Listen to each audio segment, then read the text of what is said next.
But I don't want to crowdsource for Tim. You didn't on the dossier. There's nothing about hitchhiking, so I don't want to crowdsource this early. Yeah, if you're going to crowdsource, do it in 7-2. 7-2. That's Cardinals Corner, but it also is open to hitchhiking questions, and then texts are coming in. Doug, that's what they do. They get ready, and then we start, and then they hope that they set the tone. So you can let them take us wherever they want us to go. Let's see. Somebody sent in a picture of a cardinal bird with a cardinal cap.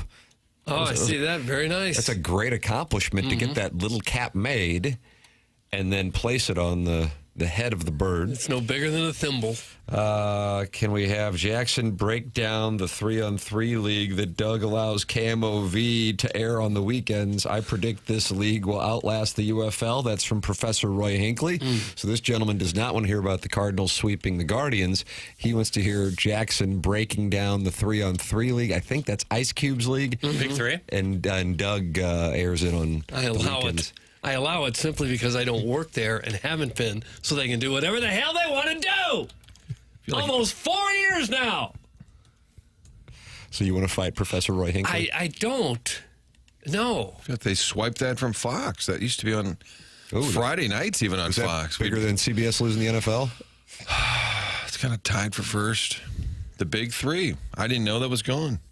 When you watch what's on the networks these days, it's frightening. I agree with that take. Between 7 and 10 prime time, it's just a bunch of silly game shows for the most part. I think we could get a show.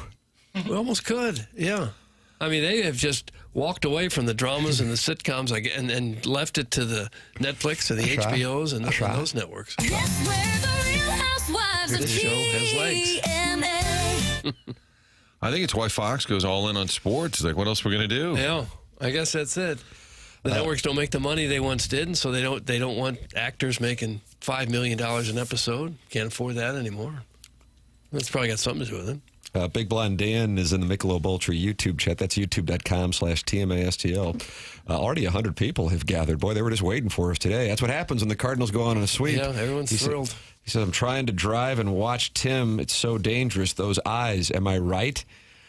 I guess my eyes do look good today, Doug. Would you say like on a 1 to 10, normally they're 10? I don't notice any difference. If you're driving, stay off YouTube. There's other ways to listen to this program. Jackie's PSA comes at 7:03. I agree. Yeah. Be safe. Holy smokes, Doug's yelling already on a Monday morning. It's going to be a spicy week. That's from Who's On First. Okay. Well, if I get upset, you know me, I've got a bombastic temper. Morning, boys. How about I take you down south? Greetings again from Sanibel Island, Florida. That's Sharon and Clayton. Oh, she's back at Sanibel. And she's back down to Sanibel, Doug. Huh. Well, it must be nice. She lives the life the rest of us dream about. Just vacation home to Clayton every now and then. And the key is not having children? It would be one of the keys, sure. Imagine how much money you'd have. You ever do that math? You ever do that math in your head? Yeah. I think everybody does that math. How much money I would have if I didn't spend it on the kids? Oh, yeah. Kind of car, kind of house. Oh, kid. Oh, jeez. I've never done that, but I've heard people have done that. Yeah, I've done it. Just with schools, a private high school mixed in there, private schools. It was well over $250,000 just to get them through school, college. Well, I have a carport. Yeah, there you go. That's what I have now. I used to have a garage until I had kids. So you had children. You got rid of the garage for kids and you exchanged it for a carport? Had to knock it down. You had to give up the walls. It was too much of a luxury.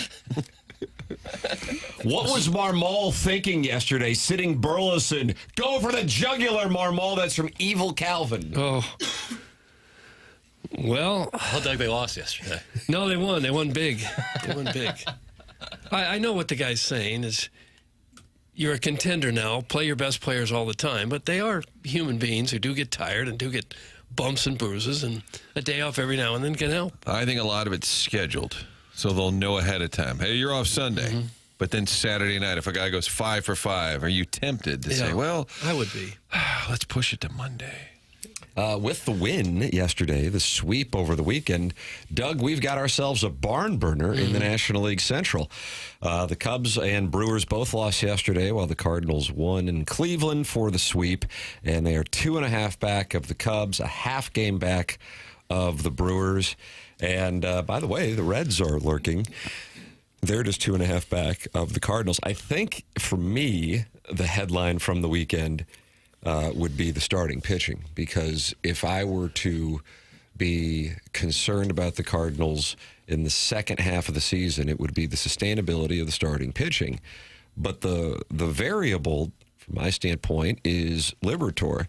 He's so good, and then he had a couple rough starts in June, and then, once again, dealing yesterday. And in both of the recent starts over the past week, he had these defining moments where he had to negotiate a jam. Last week, he was able to get out of it with a key double play, and then yesterday it was the first inning, and he was able to get out of it. And then when he did walk a couple of hitters to start the seventh, Romero comes in there and in 12 pitches gets him out of it, and the Cardinals are able to get huge performances from their starting pitching. The one that was most impressive was Sonny Gray on Friday night. That was a clinic. The Guardians enjoy not hitting. That's what their pastime is? They like to swing at the first pitch, make an out, and then sit their patoot back down on the pine pony. They don't want to waste a lot of time. The game lasted, was it 2 hours and 11 minutes game? A lot of booze. The booze started on Friday, and they carried on throughout the weekend. But I noticed the building was packed. I think they said they had a sellout Friday night. You trying to say they have better fans? Well, I don't know what's going on there, but they don't have as good a team as the Cardinals have, and they had that building filled up all weekend. Sonny Gray, 89 pitches. You just don't see a complete game anymore. You got to swing a lot of first usually pitches. get through 6, and they'll say, well, he did his job. Yeah. About Go to the pen. About 10,000 less seats at Progressive Field compared to Busch Stadium as well. Well, the Cardinals, I'm not sure they've had very many games where they've had 35,000 fans in the stands, even. If you had to Why do win, you hate our fans? I don't hate seriously, our dude. fans. I'm saying something's maybe you this lose will your light a garage and fire. you get all pissed off. I'd rather I'd take 30,000 of the best fans over 34,000. Here we You go. know, Who couldn't get into the Rock and Roll Hall of Fame and settled for a baseball game right. while on vacation. Tim, it's an NLDS best of 3. Sonny Gray, Liberatore, games 1 and 2. Got a chance?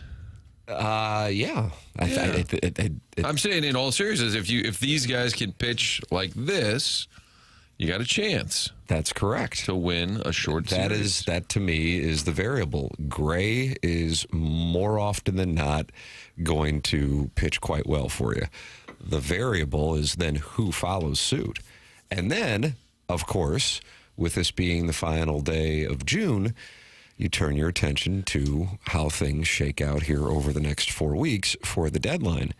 And the last time the Cardinals won the division, 2022, and I listen, I get it. I'm there with criticism of the way they handled deadlines in 16, 17, and 18. I think it kind of set the stage for some of the malaise of recent years by being inactive, whether it was buying or selling, not really taking a position.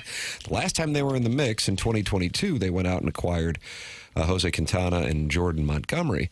So they did do something when they were in the mix. So now if you are really lurking and in both a division race and wild card race and truly in it, not just going, okay, well, they're only 3 games back of the final wild card spot, but in a variety of different positions, both in the wild card and the National League Central, this poses quite the question for the organization as to how they handle it.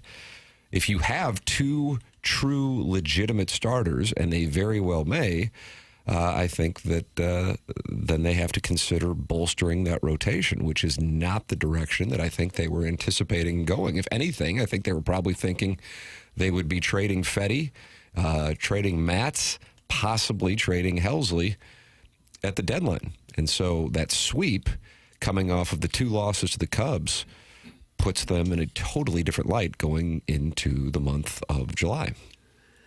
Tim, if we can just stay hot, we can win this baby. Yeah. Gray was 1 pitch away from a perfect game on Friday night. That was really pretty incredible. And I keep saying, I'm trying to say the Indians. The Guardians would come up and swing Why at don't you that take some first time darn away? pitch. Yeah, it wouldn't be bad if I could see you tweet out an apology during the All right. 8 o'clock hour. Okay. I'll step away now. Hello, la, la, la. The Guardians. When you think of Cleveland, Doug, you always think of how they've been the Guardians of the Midwest. Well, I think of the team name that I've been calling it for almost my entire life. It's funny, Doug, you said earlier in the program about Marmol. It's like, well, they're contenders now. And it brought me right back to Major League when they do the Amex commercial. The Cleveland Indians and Lou Brown says, we're contenders now. Oh. And I always found that funny. Willie Mays Hayes sliding into home. Oh. Guardians does feel like an AI-generated nickname. Mm-hmm. Type in, we can't be Indians anymore. What can we be? And AI just spits back. Guardians. Do you like the G logo that they have? Not the really. wings behind it? Don't they have some big statues guarding a bridge? Yeah. That's where it came from. Yeah. Okay. Martin, it sounds like you're really not on board. It should have been. It should have been the Rockers. It's the home of the Rock and Roll Hall of Fame. The Cleveland Rockers might have been better. That's pretty good.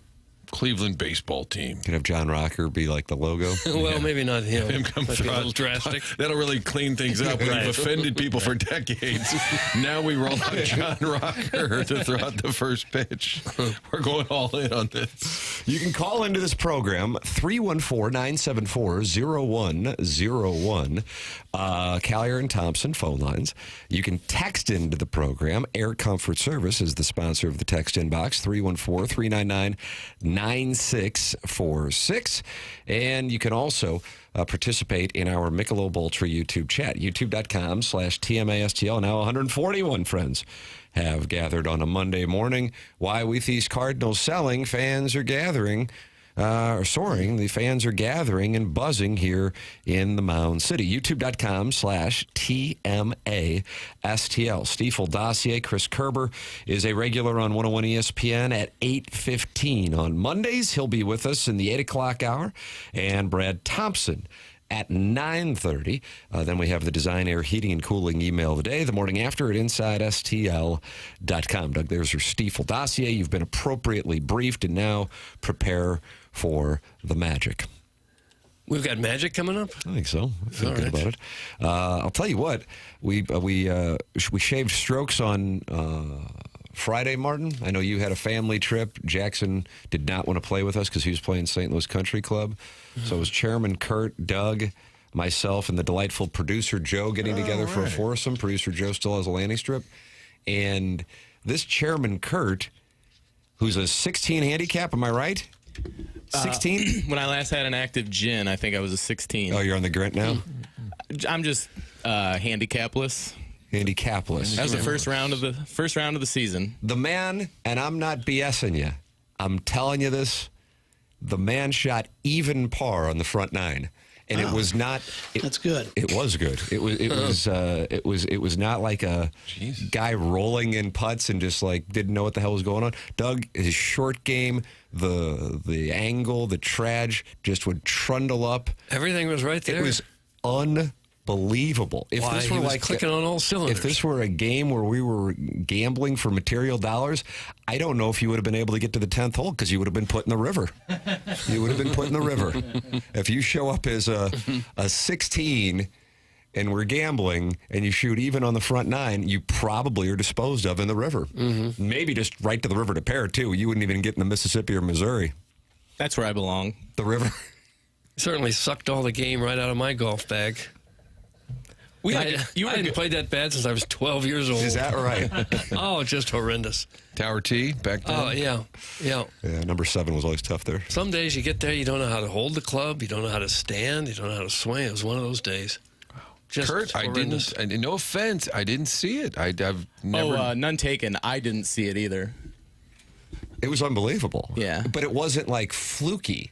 It really wasn't. But it just isn't the way that the game usually works. Like a guy can have a decent hole here or there, but to string together a front nine and shoot even par as a 16 index is a bit of a mathematical phenomenon. Yeah, I was told in the clubhouse they were calling Mr. Holtgreave and telling him that his record was in danger. Wow. Yeah. He was on his way over. He shot a 58 there once? I believe so.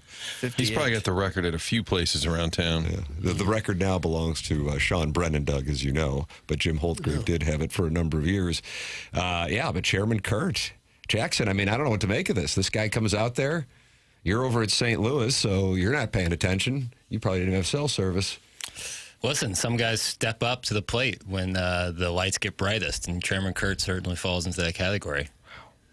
When you were playing at St. Louis, At the turn, do they bring you like tea and crumpets or something like that? Yeah, some light. Yeah. You know, nothing that'll upset the apple cart or anything, and then you get right back out there. I think so. Yeah. Well, Tim, I was at a lacrosse tournament in Indianapolis. One of these, your kids, this is the Vitale conversation we had on Friday.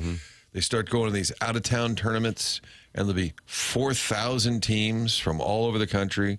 And then the field next to you turn around and say, oh, there's Lufius. Oh, there's another St. Louis team. Like, we all drove to Indianapolis so we can listen to lacrosse dad yell at his daughter, berating her. This happens every game. I don't know if they're from Ohio or Minnesota. Oh, so this is really going on? Oh, yeah.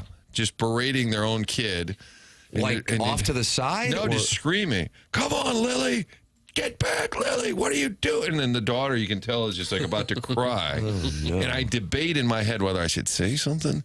Like, hey, pal, why don't you take a break? You know, just Maybe you ease should up. have started yelling at Lily also. And then another dad yesterday on the opposing team, I don't know where they're from, Pennsylvania. He's screaming their number, but he says, business 3-9. I like Oh, that. I don't like that at all. Business a lot, 4-5. And I'm like, is this like a And the players are Drinkwitz supposed to- homage? We stand on business? And the players are supposed to hear that and say, oh, I guess I should They start kind playing of like hard. would all look over and nod. This is at like 8 in the morning Eastern time. I went, oh, just shut up. It's Business. not the size of the dog in the fight. It's the size of the dog. Is the size of the dog in the fight. Correct. So now, Cardinal fans, you don't like the way someone's playing? Business 2-8. Oh, I like that. So I missed out on the golf outing. I'll come to the next one and maybe just a caddy. Yes. This Chairman Kurt. Doug, even par, 16 index. Lucky there was. I'm lucky I didn't wager with you. I would have been dead money. Tam Avenue Capital Partners. I would have given it all back and then some on that back nine, though. Well, the back nine got away from you, but still, the front nine shooting even as a 16 index. I'm just telling you. Doug? And Kurt, as a Tim Lemming, would you sometimes just say, I'll miss a putt if it helps you, Tim? We did not gamble. My gambling was with producer Joe.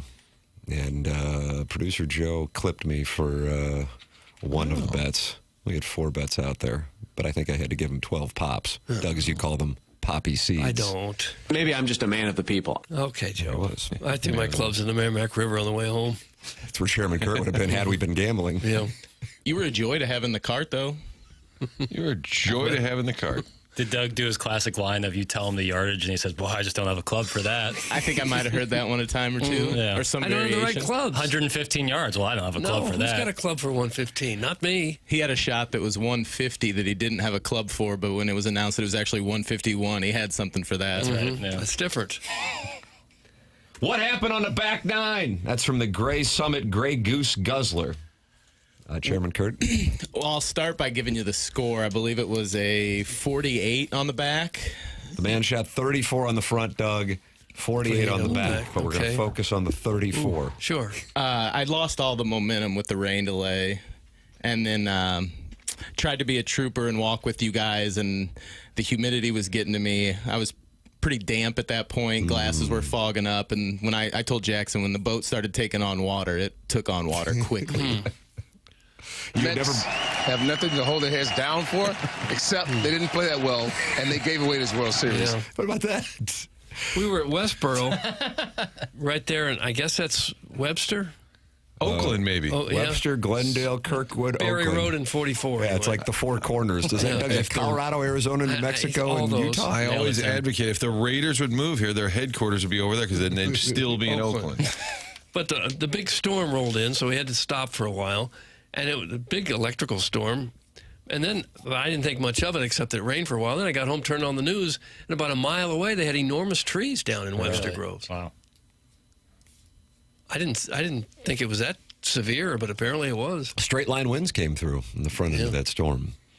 And we went back out there, and Chairman Kurt was carrying the momentum, but the momentum that J.J. Spawn had after the rain delay to win the U.S. Open, it didn't work the same way for Chairman Kurt, but nobody will ever be able to take away the even par. And you had never broken 80, and so we kind of thought it was a foregone conclusion mathematically, and then unfortunately missed it by went, I guess, 3 strokes. Tim, are you serious out there? I remember you got mad. Ackerman and I were in the background. You were swinging, I think. We were doing Mike Kelly imitations. We were at Norwood, and I think you were upset with us because you were probably in your backswing, and we were talking like Mike Kelly. And I realized then you take it serious. So are you serious out there on the course? I would say I'm pretty laid back out on the golf course. I would like to think. Do you remember that? I think Not at all. And I'm not mad about it. It was funny because we wouldn't stop. And you're like, guys, come on, I'm just swing here. We decided it was a good time to do dueling Mike Kelly voices. Mike Kelly impression. I'm laughing too hard too early, and my wood has already subsided. Doug, that's from the plumber. What would any of that mean? Well, let's I not like a dig. little like hardcore. You do, like a dirty. Let's not dig too deep on it. California sober can handle the humidity, regulates body temp. That's from Kevin at the Lake. Tell me again what California That didn't sober make much is. sense. When you stop drinking by You still smoke choice. chronic. At picnics. okay. Picnics, yeah. Yeah, picnics only. So you stop drinking, but you still smoke chronic at picnics only. What constitutes a picnic? That's a nice question. It's a picnic. Is it There's just a picnic meal bench outside? involved, Okay. or a blanket, You have Yeah. to have the table, the proper table. picnic Right. basket. Checkered quilt of some sort? That'd be nice. Yeah. We don't do a lot of picnics anymore these days, do we? You guys had a picnic School table. picnics. Picnic table. School picnics. Yeah. Yeah, St. Gabriel's. What if at spring training you guys just had a picnic instead of use that table properly? Marlins are doing it. Had a little basket, Yeah. treats, grapes. It's kind of an odd word, picnic. It's like one of those Hell words, came if you up with that? say it enough, it starts sounding really weird in your head. Yeah.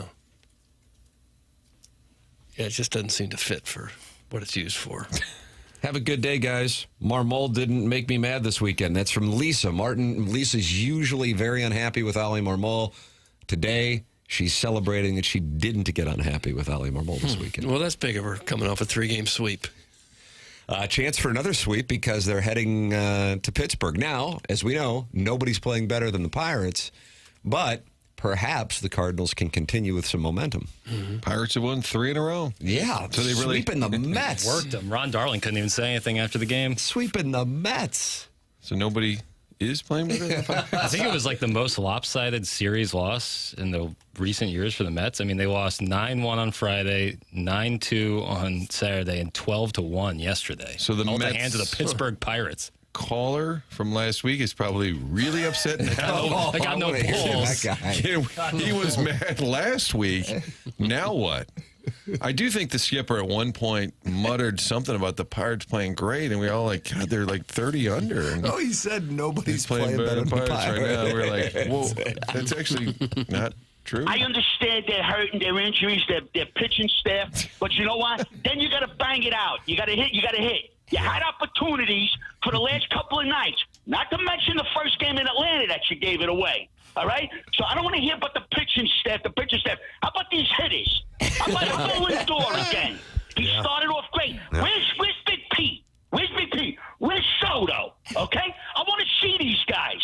I can't stand this team. They got no balls. That can't be real. Cannot be real. I really want the Mets to win the World Series just to hear what this guy has to say. You're welcome to call in and share your thoughts about the Cardinals and their balls. 314-974-0101. You can also text into the Air Comfort Service text inbox 314-399-9646 and gather with other TMA listeners like the Bridgeton Landfill Fume Huffer, J.C. Penney Chat Support, John Scores, MD 2020, Professor Roy Hinckley, and Donna Mallett's Hip Huggers. What? Who is that? Do you remember loading that in, Jackson? She's in there talking about YouTube. She's in there talking about the Drew Carey show, Doug. And she's wearing hip huggers? Yep. So she's in there. You can talk with her. Maybe she'll be on the Real Housewives of TMA. That's youtube.com/TMASTL. Just open up the YouTube app, type in TMASTL, and the next thing you know, you're watching the program and you're talking it over with other listeners. That's brought to you by Michelob Ultra. If it's a Monday morning and you are feeling sluggish, that can be a symptom of low testosterone. Get the levels tested at Mentality. Mentality is a local healthcare facility that specializes in helping men feel and perform their very best, with board-certified physicians providing a full physical consultation and blood panel analysis all during your first visit. Mentality focuses on free testosterone levels, which many doctors overlook, ensuring your treatment is tailored to your body. Your energy can come roaring back, belly fat can burn off with muscle strengthening, and you can feel like yourself again, confident, driven, and ready to tackle life. So, how can you check out Mentality? Go to mentalityhealth.com/radio. That's mentalityhealth.com/radio to find out more information or look for discounts. mentalityhealth.com/radio. The program's called TMA. It's presented by Brown and Crouppen on 101 ESPN and the TMA STL YouTube channel.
Doug, Chris Kirk.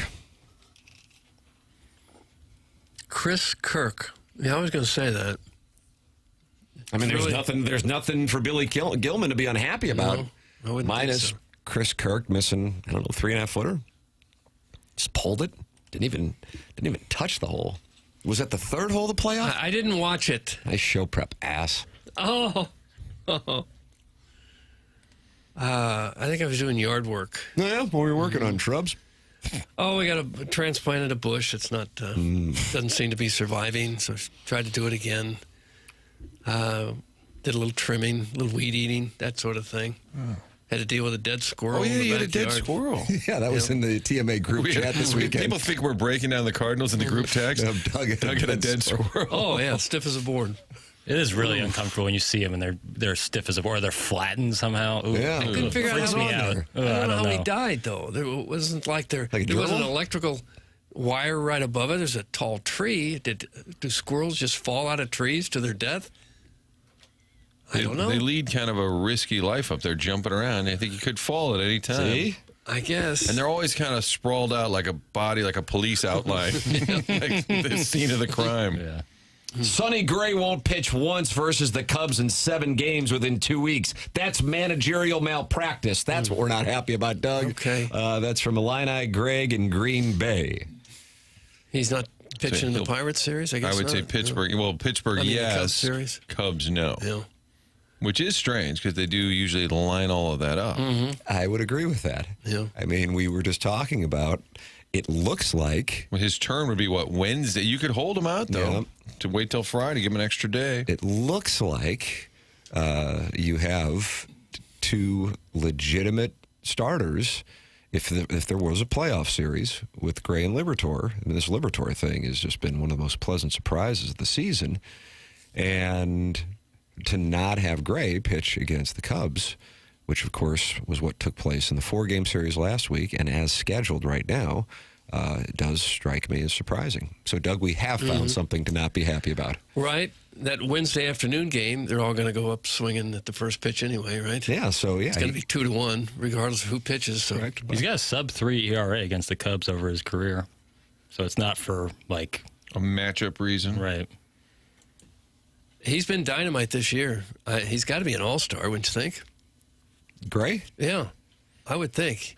He's 8-2 with a 3.36 ERA. That sounds like an all-star to me. Michaelis pitching Friday at Wrigley has me a little concerned. Just looking ahead, Doug. We'll break down the whole week. Okay.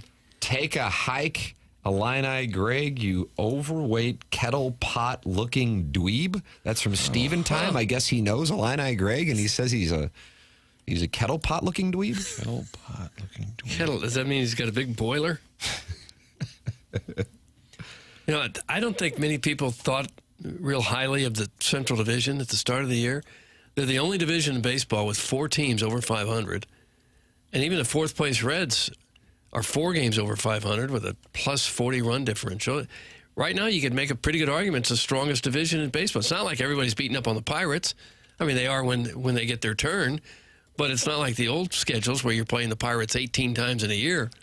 Yeah, the Central is a big surprise. I mean, record-wise right now, it is the team that, I mean, outside of the obvious being the Cardinals, the team that really stands out, and I sit there and go, how are they doing it, is the Brewers. But there they are. But I kind of feel like we say that year in and year out. Yeah. Maybe we underestimate how good some of these teams are just because they're our division, and we think there must be better baseball being played somewhere else. Doug, we welcome people to call in the Callier and Thompson phone lines. The number is 314-974-0101. And Barge Guy has decided he's going to call in. It's been a while. Yep. Nice. Barge Guy, you're on 101 ESPN with Doug Vaughn. Hello, Bargy. Hey, what's up, guys? How you doing today? Oh, we're fine. You? I'm doing fantastic. All right. End of my days off. I go back to work tomorrow on the barges. Okay. So you had a little break, a little long, extended weekend? Yeah, 5 days. Nice. Me and the boy were having a great time. He just turned 7 this week. Nice. Oh, happy birthday, Jackson. Fun age. Thank you very much. All right. What'd you guys do for the time off? Well, we went to Six Flags. Nice. Oh, did you ride the boss? We rode everything. The first thing he rode, this is the first year he's old enough to ride everything. He's 48 inches tall, which is why I took him. Feeling. And so he gets... Okay, wasn't that funny? It was okay. I got to say, That was funny. yeah, I got to say, I'm with Bargy. The visual of Tim having to measure before getting on the roller coaster. Yeah, to take my son. For sure. We'll see which one's taller. So the first thing he rode was the Ninja. Oh, he did, really? Okay. And he's like, no more roller coasters. So he rode the Ninja, and that was enough for him to say, I'm not going on any more roller coasters? We did the old mine train one, too, right after that. That's a nice introduction to roller coasters. That one is, but he wanted to do the Ninja first, and I'm like, okay. So these Cardinals. Yeah, what do you think? Why don't you take the boy down to a game? I took him last year, and we had a great time. He lasted 4 innings before he got bored. Oh, no. Yeah, it's funny. I saw the John Gruden thing on Facebook where he's talking to the team in the clubhouse, and he's got that big, huge chain with the Cardinals thing on it. Right. I bought my son that last year. Oh, did you? I'm like laughing. I couldn't even watch the end of it. Oh, no. John was just, you could tell the guys are like, why is this guy talking to us? Oh. Well, I That's think my most people opinion. like John Gruden. I love John Gruden.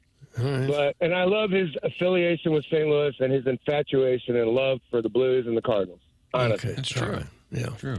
Have you taught It was just Jackson? Have you taught Jackson how to play darts or pool yet? No, he's not that old yet. Okay. We can't take him to the bars until he's like 12. Yeah. Oh, till 12. Another year or two. Till 12, Doug. All right. It's a dyslexic 21.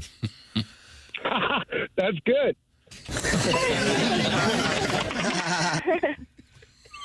You guys are quick this morning. I like it. Jackson, not related to you, Jackson, over there is on it. Yeah, big day on the bomb, smoke bombs with your moms. Like that.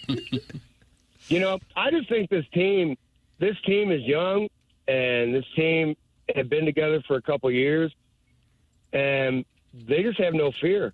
That's really what it is. I mean, you see them, they don't quit. And like you said, I think the pitching is the deciding factor of how far they'll go. But now the bullpen is really coming through and keeping the games. Once we get a lead, they're taking it over. And so I'm hopeful. I've been in St. Louis for 58 years. I've seen everything with the Cardinals, and I definitely think that they have a great chance to surprise people nationally and make a difference for this year. Be kind of nice. Get to the playoffs, Tim, and then they say we have a surprise guest, and it's the Cardinals. And here You did enough to get your rights holder merit badge. Oh, Joe's not happy. Jeez. I don't know. Barge Guy, thank you so much for the call, and happy birthday. Thank you, guys. Have a great day. All right, then we'll see Barge you. Guy on the Callier and Thompson phone lines. You can join in at 314-974-0101. If you would like to text in, Air Comfort Services, the sponsor of the text inbox, 314-399-9646. And friends have gathered in the Michelob Ultra YouTube chat. 184 friends are in there talking it over. YouTube.com/TMASTL. Stiefel dossier, Chris Kerber, 101 ESPN interview scheduled at 8:15 every Monday. Brad Thompson with us coming up at 9:30. And then we have the Design Air Heating and Cooling email today, the morning after at InsideSTL.com. Segment 7-2 here on TMA is Cardinal Corner. And here is the Cardinal manager on the sweep of the Guardians, but the variety of different ways the Cardinals were able to win these 3 games. It's a lever, please pay him. No, 100% on me. Different ways of winning. When you look at the ability to string together hits, we hit some homers, but we also took what was given, and at times that was an extra base. It was hitting it through the 4-hole, taking our singles, keeping the line moving.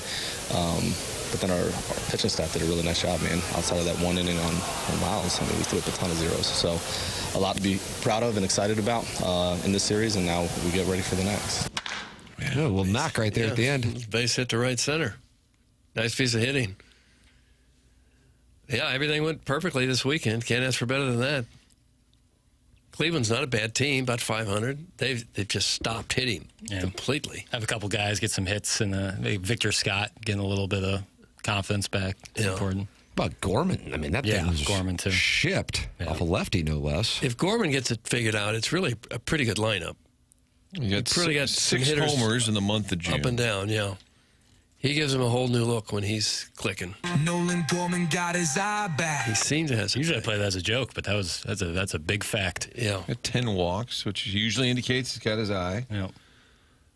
Having a good. He just does enough, Doug, that you think that's the guy we drafted right there. And it's good to see Garrett Hampson get more playing time. I agree with you. Kind of the Fun to watch. key to the season. Huge RBI.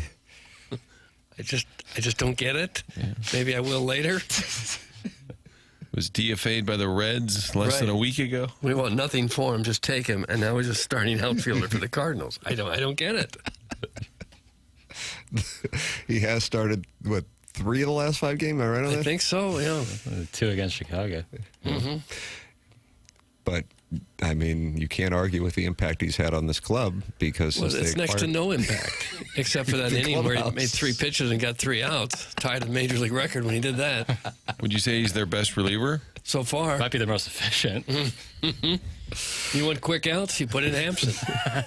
They can't lay off his stuff. If you type Jordan Kyrou's name in a search on the Twitter tweets after you search for Ella Reese, you will see his name all over the Twitter tweets this morning, but you'll see it surrounded by French words. We'll tell you why. Oh, my. Coming up on the other side of the break. This is TMA, and it's presented to you by Brown and Crouppen on 101 ESPN.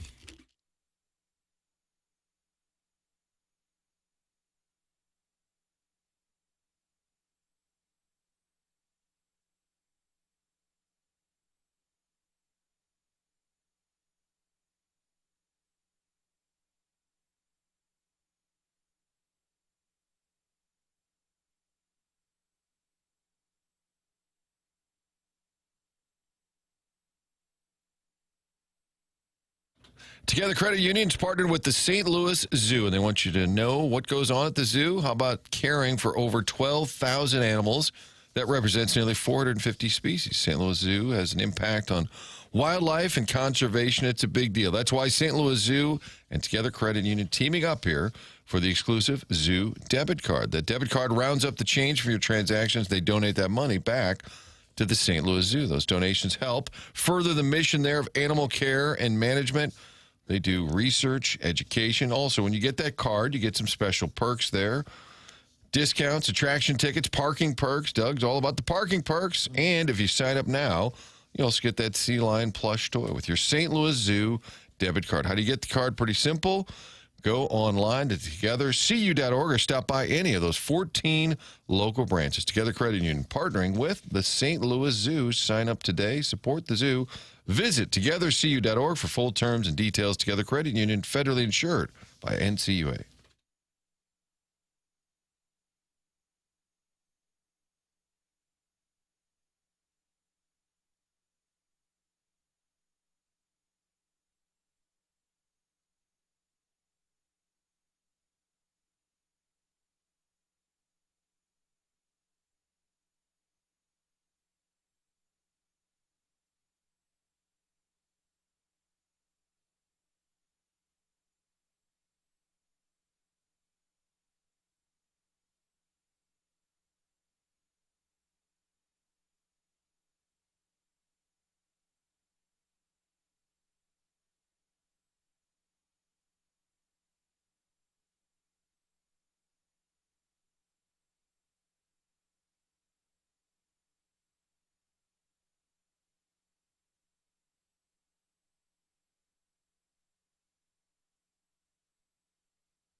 This is Jackson with a Sports Center update driven by Johnny Londoff Chevrolet and Johnny Londoff Autoplex. The Cardinals sweep the Guardians in Cleveland, capping it off with a 7-0 victory yesterday.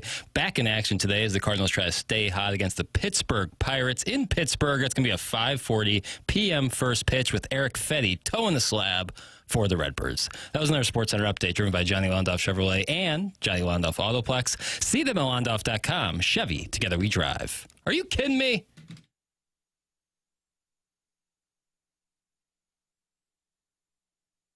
Here in St. Louis, we bring the fight. Bring the fight. Go Blues, hit the groove. Nice. Joker's got the vibe. Let's bust a move. It's TMA 101 ESPN. Tim McKernan, Doug Vaughn, Martin Kilcoyne, little Jackie Papers on the ones and twos here. It is TMA on YouTube as well at youtube.com/TMA STL, where friends have gathered. You want to talk it over with Chairman Kurt? You call 314-974-0101, and he will decide whether or not you are worthy of being on a show as prestigious as this one.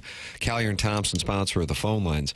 Cardinal discussion in the first two segments. Brad Thompson's on the Stiefel dossier coming up, and we'll have Chris Kerber talking it over regarding both the draft and free agency getting underway. Alex Pietrangelo is going to be out for all of next season with an injury, so Vegas is going to have to negotiate that, might have to navigate potential tampering charges as the Leafs and Golden Knights are going back and forth over the possibility of Marner heading to Vegas, but there will be no Pietrangelo next year as he is out.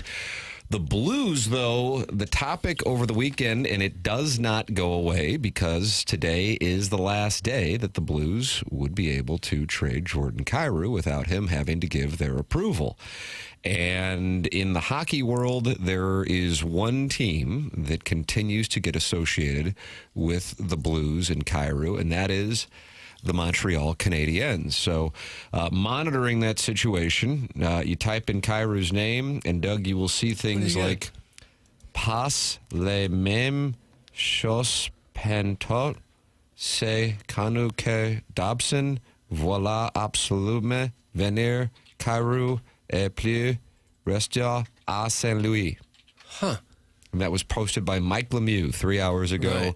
A lot of Canadiens fans on the Twitter tweets who speak French are really wanting to see Kyrou join the Montreal Canadiens, fresh off of the Dobson acquisition, and then he signs $8.5 million? Was that what it was? 9.5. Either way, monster extension when he goes from the Islanders to the Canadiens, and they want to see them add to it with Kyrou. And this morning from the Hockey News, they're talking about the possibility of Kyrou and the Canadiens. While the Canadiens GM has acknowledged that there are plenty of teams looking to bolster their center line, he's still open to acquiring an impact winger to reinforce his top six. There's been a lot of chatter about Jordan Kyrou perhaps being available at the draft. Of course, that is not what wound up happening, but here it is, and today is the last day. Insider Pierre LeBrun reported that multiple teams are interested in whether the Blues are indeed seriously interested in moving Kyrou, and the Canadiens are one of the interested teams. So today is the last day that they would have to get his approval, and so the question is, will he actually wind up going? I'm saying no, but I was at 33.5. Where'd you move it? And now I'm going to say, as we sit here now, I'm going to say 18%, Tim. I'm going to go down to 18%. Dropping. Huh. I'll say 17%. Oh, wow. Bryce is right again. Did there. Don't go first. I'm really put to the test. I feel like it'd be plus money if we're going to operate. Let's just say, let's make the math easy, Doug. Okay. Let's say it's 20%. Then that means I'd be paid 5-1 on my money. I'd fire a bet at that if I'm getting 5-1. And the question for the organization is, and you cited those numbers on that plus minus, how he was one of their worst, and then he became their best. I mean, so the criticism of his game being strictly offensive and not playing with Doug calls, and I've never heard it called this anywhere else, but a 200-foot game. That's the length of the ice, Tim. That's changed. But then it gets down to, does his style work in the postseason? Is Alexander Steen going to want him around for the long haul? Contract-wise, at this point, even though it looked steep a couple years ago, it becomes a value for that production. So then it gets down to, I think, when people wonder, why in the hell would the Blues trade him if the new administration that's coming in doesn't view him as a guy that they consider to be a core piece that can help them in the postseason, and they want to be able to free themselves of both that, what they consider a weakness in the postseason, and have some mobility financially to re-sign some players who they're inevitably going to have to re-sign, then perhaps this would be the time to make that move. It would be the last day to do it. So that I think, is what it's about. Because if you just look at it from a straight production standpoint, you keep him, and it's not even a conversation. But I think it's the intangibles that create the conversation that is out there. And it just won't go away. And I think if it would have gone away after Dobson, for example, went to Montreal, but it's still out there. And that makes me wonder if there's really something there. I don't think they'll trade him, because I think as the season went along, it just seemed like the front office got more and more excited about the team that they had put together here. Everybody did, because they started playing so well. And to subtract a piece like that, a guy who scored 30 goals for 3 years in a row, 30 or more, I think that would be a really big risk, that you may not be able to replace that or even come close to replacing that. That's why I think they won't trade him.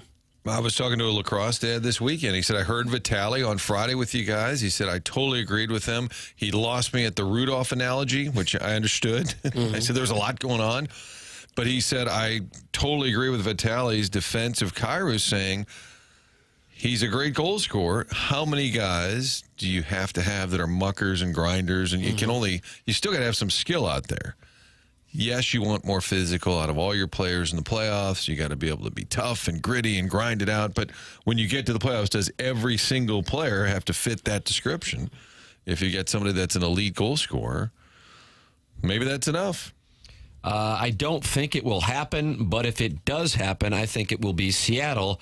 Ask Sharon to see if Kyrou's home or not. That's from the self-made stay-at-home Laduma. Home or not. Sharon's down in Sanibel now. She can't check on him. But when she's in Clayton, she's looking through the curtains to see which player is home. I don't think so. You think she goes house to house in Clayton, where some of the Blues live, looking to the curtains? Yes. Just to see. Hey, guys, I was just looking through the window, and it looks like Kyrou's packing some boxes. What are you hearing? Guys, Armstrong gave interviews and said they may need to trade from their winger surplus to get the second center that he wants. Doesn't necessarily mean Kyrou, but he would return the most. That's from Cuckleberry Finn, Doug. Cuckleberry Finn. Well, you would hope that he would return the most. I think what we all agreed on is that they're at least exploring all options, and why wouldn't you? Yeah. You could offer him, or they could ask about him and say, "Okay, what do you got?" That I would prefer a hockey trade at this point. Doug. Don't say hockey trade. I want a player coming back. I don't want a pick. I don't want a prospect. I need a hockey trade. So I'm sure that they kick it around. That's where a lot of these stories begin, with the agents, the team. Somebody talks, some executive. That I'm sure there's been discussion, but ultimately pulling that trigger, that is a big gamble. Chris Kerber is going to join us at 8:15. We'll get his perspective. Doug, you can't win in the playoffs with a guy who is afraid of being physical. It doesn't matter how many goals he scored. He's a liability when things get tight. That's from Steven time. That's not fair at all. Was it his fault that Winnipeg scored 2 goals in the last minute and a half or whatever it was? If anything, he probably wasn't out there. Yeah. I think Monty got to the point where, hey, listen, he's probably not one of our better defenders. Late in games, Monty would kind of take him out. Well, if they trade him, they better get a sizable return. This is a guy right smack dab in his prime who's coming off a 36-goal season. You can't just cough those guys up for prospects that you hope play well. That's why you need a hockey trade. Definitely need a hockey trade. I'm not yelling at anyone. I would be yelling if they trade him and get nothing in return of immediate value. There's a difference between grit and losing every damn board battle. Get him out of here. Oh, That's from Sharon and Clayton. Oh, come on, Sherry. Share. You're Is he pissing home? me off right now. Vincent Well, we Kennedy want to know, McMahon. is he home? That's the key to this entire conversation. And then that'll lead to, Doug, here there'll be a lot of text saying, yeah, I just saw him over at Garavelli's. Yeah. Sounds a little creepy to me. I don't know. If Kyrou gets traded to Montreal, can we throw Sharon in the deal as well? Make her yap in French. That's from Arbor Day. Cueto ir al baño. Make her yap in French. But when the Blues are on the power play, Kyrou's the guy you want with the puck, right? He's the guy most likely to put it in the net. He's got elite speed. I don't think that you want to lose a player like this unless you get a lot in return, With Holloway being a great surprise and Snuggs obviously being a gamer, it would be okay if they moved Kyrou. That's from the East Side Iceman. Okay. Doug Armstrong just got the okay that he can make the deal. He wasn't sure before now. Well, with Snuggerud, you're hoping. With Kyrou, you know it's there. He's done it. 3 years, almost 4 years. He broke out in 21-22 when he had 27 goals. And the 3 years since then, he scored 31 or more every year. So you're not projecting that he might be a big goal scorer. He is. And Snuggerud, you're just projecting. Be great to have them both. Doug, occasionally we'll get 5-star locks released on this program from both hosts, usually me, and they usually lose, and texters. And in this case, Steven Time has just released one. He is 100% getting traded, and Blues fans will 100% be upset with the return because it's going to be quantity over high-end quality. That is from Steven Time. So Steven Time has drawn a line in the sand, and we're going to find out if he's right here over the next handful of hours. Tell us how he knows this. It sounds like some Daddy Padre intel right there. Yeah, I wonder if he's inside the room like Daddy Padre. You'd have to be the agent to know 100%, right? Or the Blues, or the team where he's going. Anyone else is just guessing. I think Strix will be here in studio tomorrow to maybe tell us what all did and didn't happen. You don't think they'll trade Strickland, do you? Well, it would have to be a broadcast trade. You want somebody who can come right in and broadcast. Yeah. Go give us a Slurpee because, hey, we're trying hard. Okay, Joe.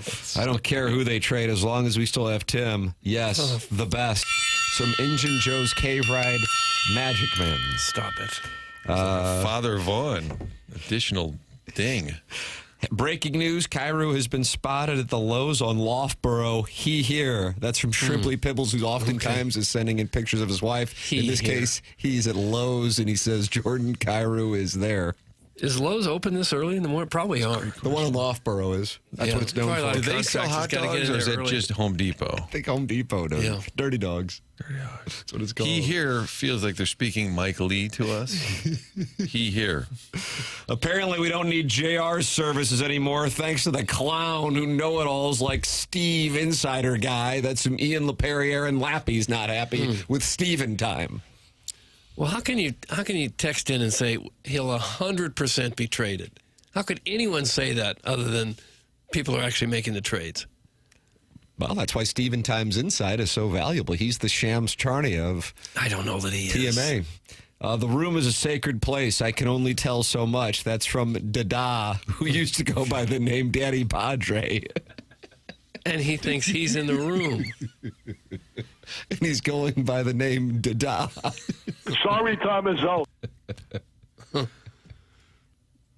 Why is he sorry, Thomas? I saw Kyrou at Immaculate Heart of Mary's morning services, so the Lowe's on Loughborough tracks. That's from the 314. Tracks. So he went to Mass over at Immaculate Heart of Mary, and then he had over to Lowe's on Loughborough. Okay. So he's heading toward Dutchtown, Doug, if you're looking. And this is all before 8. This is before 8:05 on Monday. Spotted. Well, he's fast. You think he's handy around the house? They have church service at what, 5:30 a.m.? He's got a do-it-yourself project in the works? Yeah, probably some place in Clayton? PVC piping of some sort. Which one has a bowling alley? There's a church over there. Is it Epiphany? Is the one that's on South City, right? Immaculate Heart of Mary. That has the bowling alley? Oh, Epiphany has a bowling Tiffany alley. has a bowling alley. Because you want to have a church that has a bowling alley. You know, attracts new viewers. You better believe. It's multitasking. We'll take your Jordan Kyrou sightings on the text line. Yeah, there are a lot of them coming in. 314-974-010. And this is a pivotal moment for Steven time, Doug. He's either going to be able to take a victory lap tomorrow or he is going to be sideways with a number of listeners. But Daddy Padre is not commenting. That makes me wonder how much Daddy Padre knows, since he is, of course, in the room with the boys. And he says the room is sacred. That's right. So he can't tell us what's going to happen. That's correct. Big props to Jackson. Drop game is strong to quite strong today. That's from Too Fat to Kayak. He's one of 217 friends who are watching the program at youtube.com/TMASTL. Jackson? What about the waffle fries? How about that? I agree. Jackson's on one right now. Yeah, this guy's dialed in, and it's fun to watch him execute. Feeling good. And the female voices help because we don't really feel like we have a female demo out there. Well, maybe we do. Yeah, it was definitely an interesting segment. Thank you. Context? Who could know? Who could know? Well, it'll be interesting to see how it all plays out. That's when the producer in your ear wraps you up, and the news person still says one more thing. Yeah, what do you think, Doug? You think the Blues will make that trade? And they're like, wrap. We'll see what happens. Michelob Ultra, sponsor of the YouTube chat, where Too Fat to Kayak is happy with Jackson's drop game. Michelob Ultra, 95 calories, 2.6 grams of carbohydrates. Sponsor of the Dotem and a longtime sponsor on TMA. It's only worth it if you enjoy it. It's Michelob Ultra. Got a holiday weekend coming up. That'll be a perfect time to enjoy Michelob Ultra with friends and family. Michelob Ultra, 95 calories, 2.6 grams of carbohydrates, a perfect accompaniment when you're out and enjoying some weather this weekend over the holiday weekend. Michelob Ultra, sponsor of the YouTube chat. 95 calories, 2.6 grams of carbohydrates. Michelob Ultra. It's only worth it if you enjoy it. Chris Kerber is joining us in the next segment. We'll get his perspective on the Kyrou conversation, the Blues draft, and NHL free agency. Brad Thompson is with us at 9:30 on the Cardinals sweeping the Guardians. A chance to keep the momentum going with the Pirates next up. But, of course, nobody's playing better than the Pirates after they skull-pounded the Mets. You could actually make that argument. See? There you go. So that is what is on the itinerary this evening in Pittsburgh. Jackson's excited about the 5:40, 5:40, and 11:35 start times, I Love believe. it. Oh, that's great. So that's what you have here. And then, Doug, Chi-Town stand up for the weekend, for the 4th of July weekend. How do you do? How do you do? That would be a fun trip to make. That'd be a pony. Yeah. I will be vacationing. Jackson's parents letting me and my family use the place in Montauk. Really? So I will be out for the next week, starting after the show on Wednesday. And then it'll be a little family vacation. But Jackson got the jet skis out. Yeah, unlocked. So yeah. that's going to be fun. All of them? Sure. Yeah. It's a fleet. Yeah. When you buy 7, you get the 8th on the arm. I gotcha. Yeah. It's a pretty sweet deal. All right. Chris Kerber's next here on the Callier and Thompson phone lines. This is 101 ESPN and the TMA STL YouTube channel.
Hey, listen, that summer heat is here, so just when you need something for your air conditioner at home, keep the great folks at Classic Air Care in mind. When you call Classic Air Care, you're calling local people. You're getting your neighbors to come in to take care of you. And why is the quality of service so good?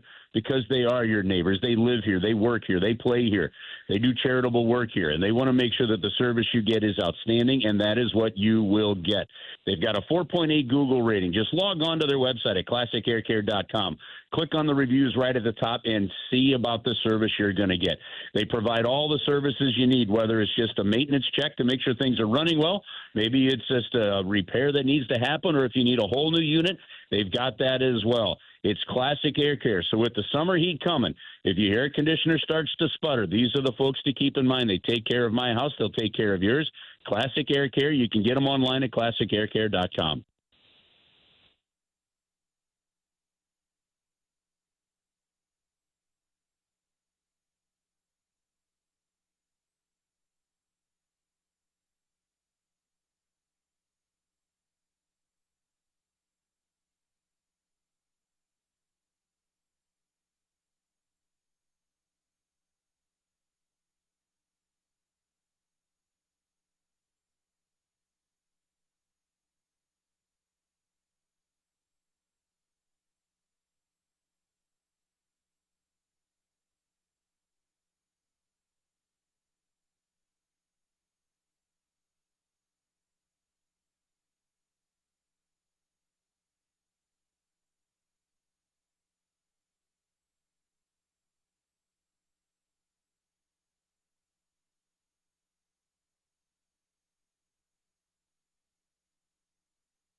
CMA 101 ESPN Fisher Window and Door Store, sponsor of the 8 o'clock hour here on the program.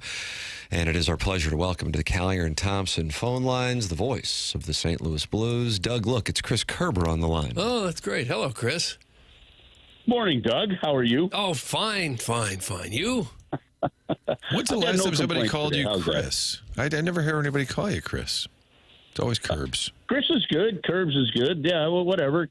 Kerber, fat guy, bald guy. No. Dad, that doesn't matter. I pretty much respond to anything. Yeah, I know how that goes. Now, listen, that's actually a really interesting point. Now, when you, nicknames, right? So you're watching some of the NHL coverage, right? And like Calvin Pickard is, the goaltender that stepped in for Stuart Skinner in that Stanley Cup final. And they're interviewing him afterwards, and the guy's on the TNT set, and like Anson Carter goes, "Hey, Pick, it's Ace," and you're like, "What the hell's with the nicknames?" Like as a broadcaster, I'm not so sure that's how it goes. First off, I don't think that Calvin Pickard has a clue who Anson Carter is. But point being, like when you're interviewing somebody, even as a broadcaster, I'm not sure that the nicknames are in there. Like for example, in an interview, I never called Craig Berube Chief. It was Craig. Now there are some. Now he wouldn't have minded it, but it's just more of a style. Sometimes the nickname part is weird if you're a broadcaster interviewing a player. I don't know where I'm at on that. Maybe I'm a little old school, but I think you should use their name.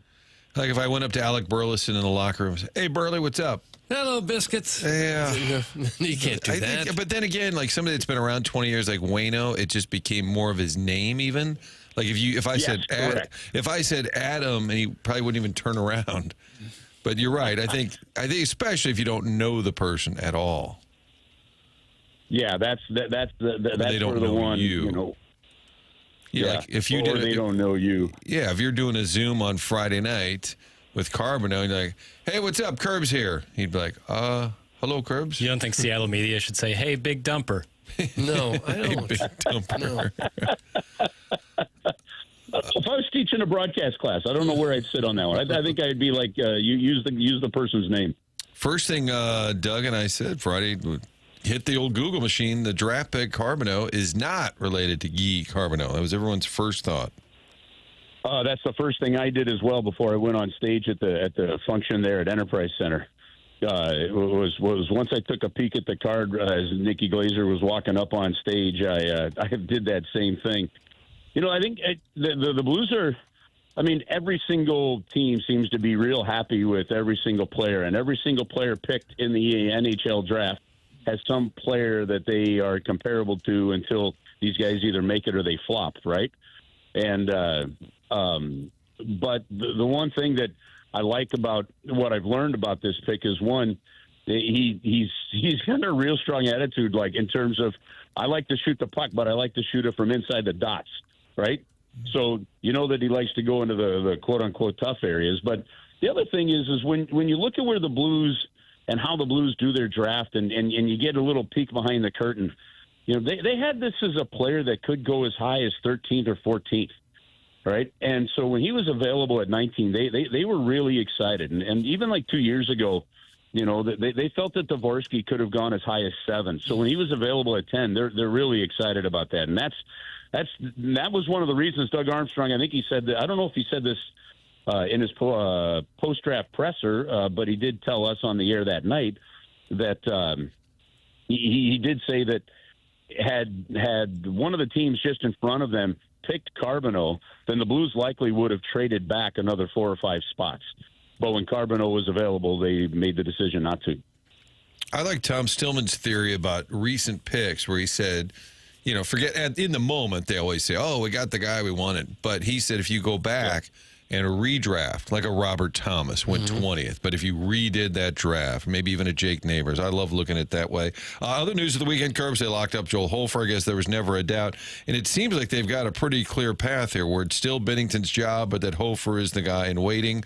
I guess it's a little bit of a weird feeling because Bennington's not that old, but it seems like the whole franchise kind of knows what the plan is.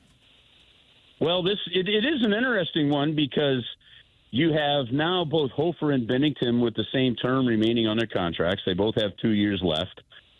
Bennington still is clearly the number one, you know, but let's face it, if a guy gets banged up, if a guy gets hurt, you're really happy with where he is.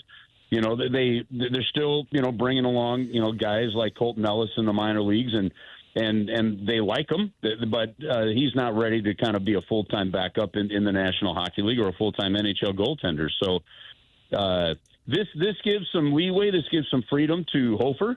If the Blues decide that, hey, we are going to still stick with Jordan Bennington and extend him after this current deal, then that gives them the chance to move Jordan, you know, or I'm sorry, to move Joel or to make some decisions there. So there's flexibility built into this thing. But look, the one thing that the Blues have been set on now for a few years is goaltending. To have both of these goaltenders and the quality they have locked up for right at $10 million, and considering somebody like Bobrovsky's getting paid $10 million, right? Or Montreal wasted all that money on Carey Price at $10 million all those years, right? The Blues have done a terrific job of getting their goaltending and keeping it set for a while. We've been kicking around the possibility of a Jordan Kyrou trade. What are your thoughts on that? Do you think they'll keep him or maybe deal him? You know what? I don't know. I do think that I think the trade clause scenario is an interesting one on that one because after today, basically, Jordan controls all the cards in terms of being able to waive or not waive a movement to another team. But the Blues have to find a way still to improve this roster. And philosophically, you can argue whether or not moving somebody like Jordan improves your roster. As Doug Armstrong said, they're really strong on the wing. They've got a lot of wingers. They'd like to find a centerman. You know, what are the pieces that you could move to find a centerman? They've got, you know, some veteran depth defensively they could look at moving. They've got, you know, obviously Jordan, and not just Jordan, any one of the guys, I guess, for that matter. So the challenge the real challenge here, guys, is I know this has been rumored for a while, but the flip side is you're potentially talking about trading a guy that has 70-plus points 3 out of the last 4 years, at 67 points 2 years ago, had a slow start. Otherwise, he's at 70 points there. So, you know, potentially 4 straight seasons of 70 points is something the Blues have not had a lot of, Tarasenko being the most recent, and then a long time back before that. And also, he's been your leading goal scorer for 3 years. So, you know, that's not so much an easy thing. Now, he's been a lightning rod for so many, you know, reasons for fans, some earned, some not. But again, as a 27-year-old player still growing, you're really moving into your prime right now. So it's not as easy as, if there's a deal, make it, and you trade him because of a trade clause. This is a highly skilled offensive player that you found in the second round. That, again, if you were to go back and redraft that draft, you'd be putting Jordan Kyrou pretty high up in the first round. Chris Kerber, our guest here on TMA, is with us on Mondays at 8:15, joining us on the Callier and Thompson phone lines. So when you lay out what you just laid out regarding Kyrou, Kerbs, I'm sure plenty of fans who are in awe, I think, that this is even being talked about, would wonder why the Blues would do it. Of course, the no-trade clause kicks in for Kyrou starting tomorrow, so that's the reason for the timeliness of the topic. But in general, just for the purpose of seeing it from the other side, why would the Blues do it? Well, another way, I guess, of looking at that is if you look at where the Blues are roster-wise and what they're trying to do, there's a lot of teams out there, Buffalo Sabres, Anaheim Ducks, Philadelphia Flyers, that have not made the playoffs in a while, that are trying to get back into the fold, the San Jose Sharks, and you can keep making that list, right? Well, look at what Doug Armstrong has really been pretty adamant that he's looking for, right? He's looking for players to fit a certain age group, in that age of, 22 to 27, somewhere in there, young people that can impact the roster. Everybody seems to be looking for that second or third line depth, that they could use. Well, how are you going to get that? The only way you're going to get that now, if you're not doing it via the draft, and that's a hockey trade. Okay, that's the Eric Johnson for Kevin Shattenkirk and Chris Stewart kind of trade. Okay, it's a trade of Berglund and Sobotka and Tage Thompson for Ryan O'Reilly. It's a hockey trade, and if you're the St. Louis Blues, you go through the roster. Either one, you're trading some prospects that are waiting to prove themselves, right? Or the hockey trade part is you're trading a guy that's proven what he can do and how he can do it, right? So because teams have seen now pretty consistently that Jordan Kyrou is a 30-plus goal scorer and a 70-point player, there's some real value. There's some real intrigue. There's some real interest in this guy. And I think because of that, it opens the door for you to get some kind of return that is the hockey trade that fits that demographic that Doug is looking for. So to me, that is why you might be looking at that, and considering the fact that you have a lot of depth on the wing. Jimmy Snuggerud looks like he could be a player, really what Dylan Holloway's done. So it might be the biggest piece you have from a proven standpoint to actually improve your roster that way. So that would be part of the thought process, I guess, if you're saying, well, why would you consider it? Certainly his value has probably never been higher than it is right now. No, and keep this in mind. You're not even close to considering this if you didn't see maybe what you saw from Jimmy Snuggerud and he doesn't look ready. You're not even consider. You're not even thinking about this if Dylan Holloway doesn't have the season that he has. If you didn't see the growth from Zachary Bolduc last year. Right now, Snuggerud, Bolduc, some of those guys, they still have to prove themselves. They haven't done what Jordan's done, and that's something to keep in mind. But the reality of it is you've got 5 years left, counting this upcoming season, of a very team-favorable contract for a highly skilled player. And so, you can make the case of both arguments. Then why would you move him, number one, or how could you move him? And honestly, it just comes down to if there's a deal out there that makes the St. Louis Blues better, as cliche as that is from a GM standpoint, then you look at it. If not, you're perfectly happy keeping a terrific hockey player. And if they don't make any major moves, don't pull off any trades, free agent market's not that appealing after Marner, where do you think the improvement is? You don't have to sell anything to your fans because it was an exciting second half. People are revved up, I think, about what's going on. But how does the team take that next step if they don't make any major moves? Well, Martin, that comes from within. Okay, that's going to come from continued growth. Okay, your biggest move might have been Jim Montgomery, right? And then you saw what he did. So now you're talking a full season with him where he's got the summer. He's got all of training camp to get everything ready that he wants to do. The reality of it is, guys, is if you have if their penalty killing jumps into the top 10 for the whole season, right, and you somehow over the course of a season shave your goals against by a half a goal a game, that saves you 40 goals. if you have the same offense but you're 40 goals better defensively, holy smokes, are you really, really good, right? So I don't know that you need a whole ton of massive improvements here. So it's going to be in the continued growth of Holloway, the continued growth in the skill of Snuggerud. Some of his passing guys, I know people are excited about his shot, but sometimes you'd see him and Thomas. They built like a pretty instant chemistry. I'm really excited about that. It's the continued growth of Bolduc. It's those kind of areas, that and just being better in your defensive zone. I think that'll make a difference. I don't think they need a whole lot. And look, management hasn't said this. I'm just telling. This is me saying it. I don't think they're far off from just a move or two from being a cup contender again. They clearly are a playoff contender, and they can make some noise. This team is back. Whatever the was, in my opinion, is gone, and expectations are high right now, and they should be. And Carbonell, the kid they just drafted, put up some big numbers.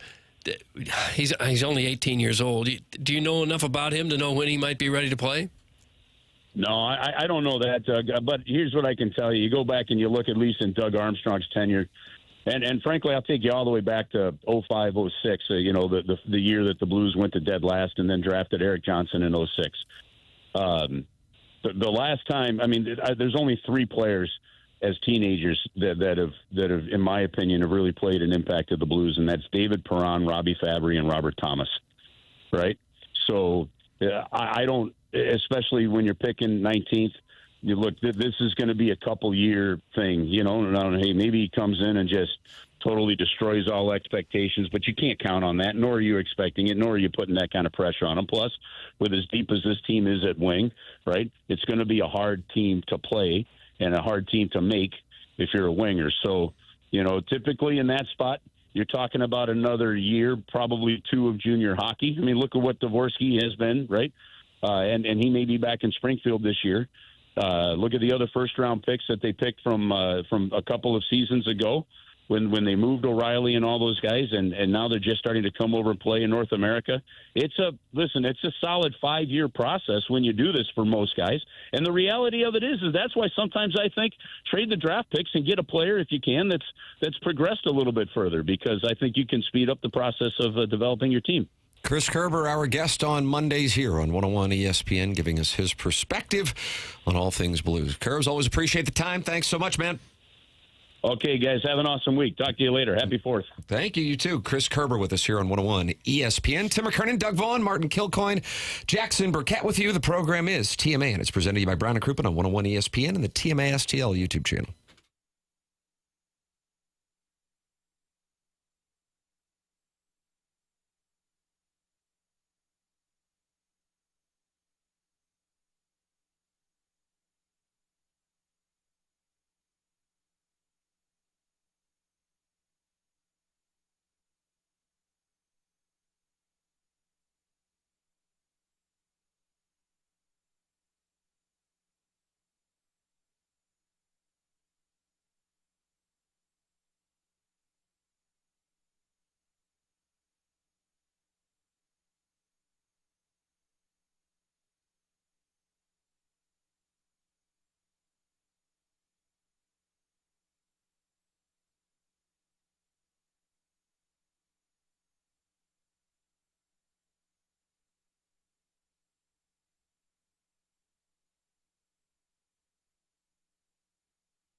Doug Jerry Lee Lewis. Mm-hmm. Okay. And he was portrayed by Dennis Quaid. Was that 1989, this Great Balls of Fire? Wish I had the years for you. I just don't know the years, Tim. Not only was it in 1989, Tim, it was on June 30th, 1989. Oh, wow. Oh, anniversary of sorts. It's so fun to be dialed in. And Jerry Lewis married his cousins that were young? Cousins? Like more than one of them? I think so. Boy, you had a big time at the family reunion. But it's allowed for some reason there? If it's not a first cousin, I think it's okay, legally. Why don't you tweet that out? I think that's just the law. It's okay if it's not a first cousin. I would love to see What that. happened? I would come out of Twitter retirement. What happened to Jerry Lee Lewis's 13-year-old wife? That's one of the questions that pops up on. I was married at 13. We divorced when I was 26. She went on to become a successful real estate agent, in case you're wondering. AI says, no, it is not legal to marry your first cousin in Missouri. Missouri law prohibits marriage between first cousins and more closely related individuals. Doesn't say anything about second cousins. You may not marry your brother, it says, or sister. I got a link so that's here. some clarity there. And they love it in St. Louis. Jerry Lee Lewis's former teen bride looks back at her controversial marriage. Quote, things went to hell quickly. What can go wrong? It's TMA 101 ESPN Fisher Window and Door Store, sponsor of our 8 o'clock hour. Chris Kerber with us in the previous segment, giving us his perspective on the Kyrou discussion that still is there today, the last day for the Blues to move him without his approval. Then his no-trade clause kicks in starting tomorrow. And a Cardinal conversation with Brad Thompson. That's coming your way at 9:30 on our Stiefel dossier. Victor Scott, Doug, and you describe him as Youngry. Yeah, well, he described himself that way, too. And the Youngry Birds get the sweep in Cleveland. Victor Scott talking about the comeback that they had on Saturday, which may have been the most impressive as far as a game that looked like they weren't going to have a shot, and then they were able to come back. He had the great pitching performance on Friday night, which was absurdly good. Liberatore yesterday, but they had to come back on Saturday. Here's Victor Scott, who had a big 2-run home run yesterday, talking about the comeback Saturday. You guys were down 6-1, but you never go quietly. What's the key to being able to fight back like that? I mean, I feel like it just comes down to being relentless, not giving away at bats. I mean, we try our best to come to the ballpark every day to have that mindset, so I feel like we executed it today. You had a 2-run double in the 6th that tied the ball game. Facing a lefty, you jump on the first pitch slider. Take me through that. I mean, just being ready for first pitch strike. I mean, I kind of know what the situation is there, so just trying to be ready for to deliver. There's his base knock. The Cat talking it over with Victor Scott following the comeback win on Saturday. Yeah, that was a big one. Get guys like him and Gorman rolling, then you really got a ball club. Yeah, then you got hitters. You have to wait on the catcher down the number 9 court. spot. Goose died right after he played this song on the piano, and it's also probably why Kelly McGillis didn't age well after the film either. That's from Carlos Spicy Wiener. So he's condemning Jackson playing Great Balls of Fire because of the passing of Anthony Edwards' character Goose, and then also Kelly McGillis. But then they brought it back in Top Gun Maverick. They had Miles Teller. Spoiler alert! They had Miles Teller playing Rooster, son of Goose. But Kelly McGillis got replaced by Jennifer Connelly. Yeah. Either way, he does the Great Balls of Fire piano scene, and it's electric. Oh, is it? Oh, yeah. I think a lot of people fell in love with Miles Teller that day. Clip that off. I, of course, fell in love with him years ago in Whiplash. Oh, for heaven's sakes. This guy knows film. That's why I bought into goodorbad.com. Well, it hadn't made any money. Do you rush or drag, Doug? Am I what now? Yep. You stepped in what?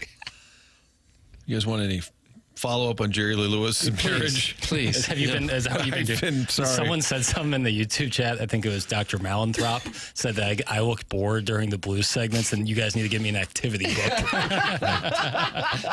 Like a crossword. Jerry Lee Lewis's turbulent personal life was hidden from the public until a May 1958 British tour It was Ray Berry, a news agency reporter at Heathrow Airport. Only journalists present learned about Lewis's third wife. She's Lewis's cousin and was 13 when they married. Oh, well, that's an issue. Lewis was 22 at the time, and he claimed she was 15. So that'll clean it up, Doug. It was his cousin, no problem. She's 15. Oh, okay, no problem. Now, if your parents give you permission, can you get married at 13 or 15? Don't know. Don't think so. Publicity caused an uproar. The tour was canceled only after 3 concerts. Just because of that? She was 13. She's not 13. She's 15, Doug. It's fine. So the reporter saw them there in the airport, started Somehow poking the around, asking reporter, questions? Ray Berry from the news agency. Yeah, and he went on to coach the Buccaneers, am I right? Yeah. He was a great receiver, Raymond Berry, one of the great receivers of all time. Or, New England. But he was at the airport Patriots. getting ready to play in a game. Second career, apparently.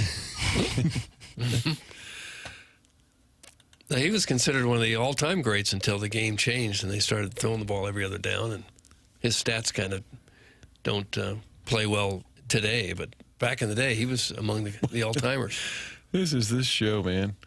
And now we're talking about Ray Berry. And it's my fault. Raymond It's Berry. totally my fault. Now I'm starting to picture, I'm picturing old Patriots coaches. Uh-huh. There was Chuck Well, they didn't make the Fairbanks. money they make now, and so sometimes they had to take jobs And as you think newspaper you reporters. think the news guy that broke the story about Jerry Lewis is also the Patriots? Absolutely. How many Ray Berrys are there? Okay, there you go. It's decided.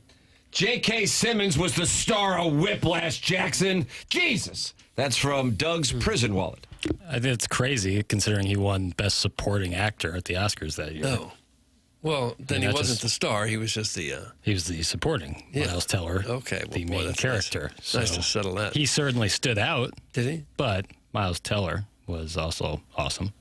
Okay. Raymond Berry's still alive. Is he really? How 92. old? Oh, my. Yeah. Great hands. Maverick is one of the most overrated movies of all time. Couldn't dial up the cornball anymore. Awful. Sharon and Clayton currently vacationing in Sanibel. It's a little aggressive. I don't hate the take. Wow. I thought people were like, oh my God, movies are back. I was like, why? We just redid the exact same thing that Top Gun was and blew the dust off that 30 years later. Somebody actually thought movies are back? Well, it was post-pandemic stuff. Oh. It was a lot of praise towards TC. And you thought the cornball had been dialed up? A little. I mean, it's Top Gun. What are you going to do? I enjoy it. Is the new Mission Impossible out? Oh, yeah. It's apparently the last one. Is it a hit? Believe it when I see it. Monster hit? It's probably making good money, if I had to guess. TC? Do you not go to those? I'm not a big Mission Impossible guy. Okay.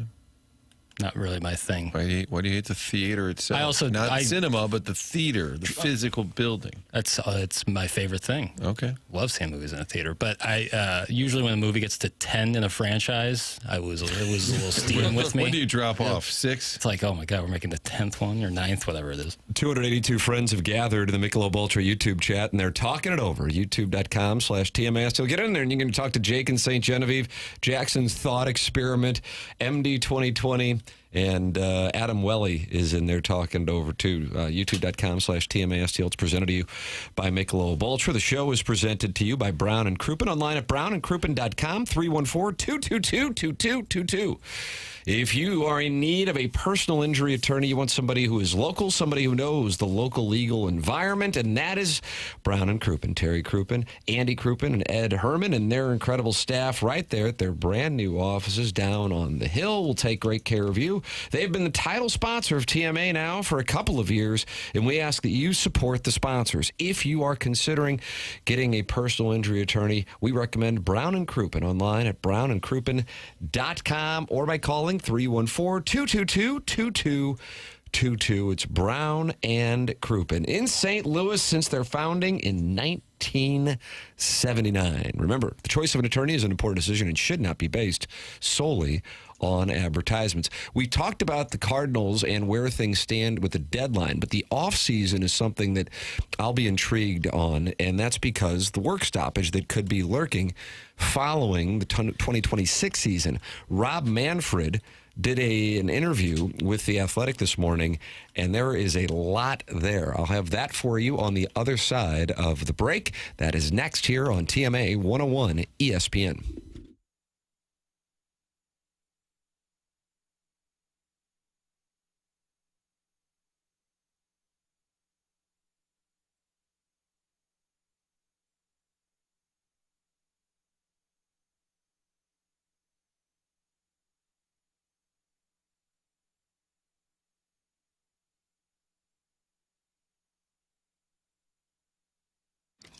If you get ready to load up for the 4th of July, stop by your neighborhood Schnucks. Love that butcher department there. They're always friendly, helpful. You got a couple ideas, just throw it at them. They'll help you. You're going to save some money when you're shopping there. All those items that have been reduced, you'll see the digital shelf tags reminding you you're saving money when you're shopping at Schnucks. They're doing their best to help you out with the price of groceries these days. In addition to that, make sure you've got the Rewards app downloaded. Sign in every time you go. They'll let you know things that you often buy, if they're even priced for less. They'll let you know right there with your shopping habits. And then when you check out, it'll let you know what your balance is. You can apply it towards your groceries. You're adding that up every time you shop. So loading up for the 4th of July, do it at the neighborhood friendly Schnucks. Always saving you money. It's daily rewards available. They also can use the app for pickup, delivery, curbside, all of it with that great app. Whether you want to have the groceries delivered, ready for you. So much convenience at the neighborhood Schnucks. Load up for the 4th at Schnucks.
This is Jackson with a Sports Center update brought to you by Saliga Heating and Cooling. I know everybody was wondering about DeAndre Ayton's current status. Well, he's finalizing a contract buyout with the Portland Trailblazers and plans on becoming a free agent this summer. Sources are telling ESPN for the 27-year-old out of Arizona. That was their Sports Center update brought to you by Saliga Heating and Cooling, a Daikin heating and air conditioning dealer.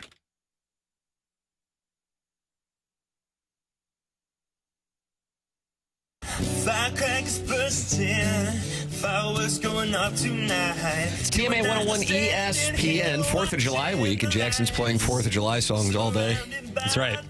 Well, I like that. Very patriotic. Tour through American history in music form. You got some John Philip Sousa in that catalog somewhere, Pale? That would be a lot of the marching stuff, patriotic music. Right, but like, give me one of his selections. Stars and Stripes Forever, maybe? Yeah, that's it. Yeah. Phil. You're a grand old flag. Yeah, Ethel Merman's version of that is sick. Oh, All right, God. fire up some Ethel Merman. Yeah. Is that the oldest lady name of all time? Ethel? Ethel Merman. Probably. She couldn't do much about the Merman part. Sure. Ethel Merman will join us coming up as a 'cause surprise guest. nobody in Hollywood has a stage name. No. It's TMA 101 ESPN, Fisher Window and Door Store, 8 o'clock hour. Brad Thompson joining us at 9:30 to talk about the Cardinals sweep over the weekend. Now 2.5 games back of the Cubs as they bounce back following the 2 losses to the Cubs after getting the first 2 in that 4-game series by sweeping the Guardians. Sonny Gray and Matthew Liberatore clinic, and then the Cardinals coming back on Saturday. Nolan Gorman with a shot along with Victor Scott. And, of course, Garrett Hampson, Doug, getting things going with an RBI as well. And the market continues to buzz about that. But enjoy it while you can, because I think within a year and a half we will be staring down the barrel of a lockout. Tony Clark and Rob Manfred are going at each other this morning in The Athletic. Rob Manfred and Clark talking it over with Martin. Do you say Evan Drellich or Evan Drellick? It puts me to the test every time, and I'm still not home. on it. I'm going to go with the itch. All right, Evan Drellich. Writes a lot about MLB. And he's writing about what I think is going to be a significant work stoppage, because I think Manfred's going to go for the salary cap. And for baseball players, and in particular the player union, that is the original sin. That you cannot talk about that with the players union. It's a deal killer. It's a non-starter. But Manfred laying out his case, and then Tony Clark going up against that case. This is what he said. Manfred rails against the lack of a deadline in free agency. He tells players their salaries should be growing faster. And he says they should be $2 billion richer had they decided to equally split the game's revenues with owners some 20-plus years ago.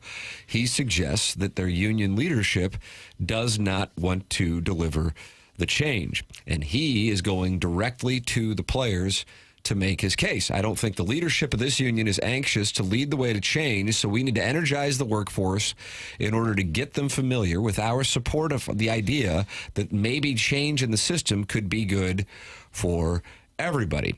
He explained the strategy during an investor event held by the Braves. There, the commissioner both criticized the union and detailed his approach to labor in ways he had not publicly in years. Tony Clark called it a sales pitch that's full of misleading or downright false statements.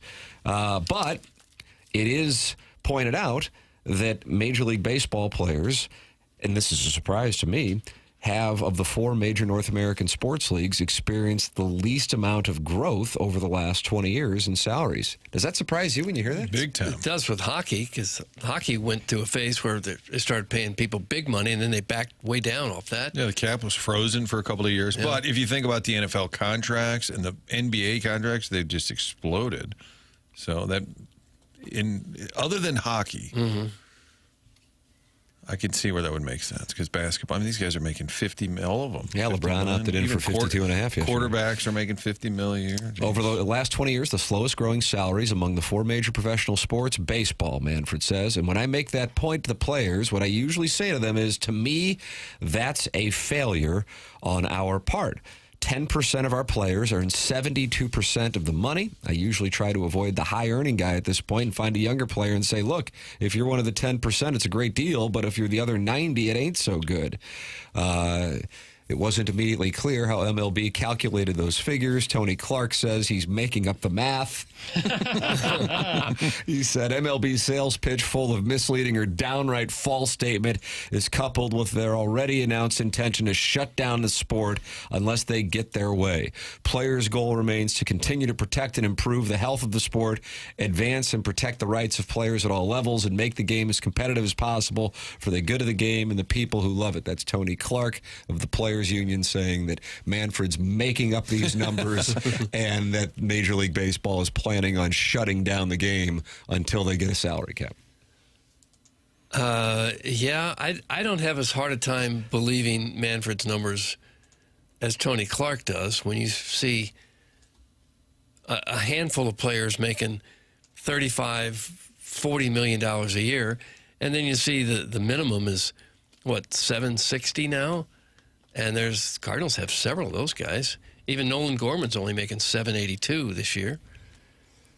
While they've got, Arenado at $32 million, Gray at $25 million. So it does, it's kind of a pyramid shape, and the pyramid gets pretty small there at the top. It's an interesting ploy to go directly to the players, even though he's on the side of the owner. So you can, and for Tony Clark, it's going to be an easy message. Oh, you're really going to believe him? He's in bed with the owners. I think both sides have to admit that it's not working. That in terms of competitive baseball, that there's too many teams that just are crap. And even if you're a free agent, if you're a big-time player, how many teams can spend that money? I agree with that. I think that is a great point. And if I were a player, I'd look around and say, man, I can't wait to cash in. Well, they're not going to do it. They're not going to do it. That's not healthy for anyone. So why, and they never do in baseball, why can't they look at this and say, for the good of the game, like, is there a common ground here where, like the NHL players during COVID said, all right, we get it. Freeze the money for a while. Let's just get through this. And when it gets better, we'll all start getting paid. Football, they split the revenues.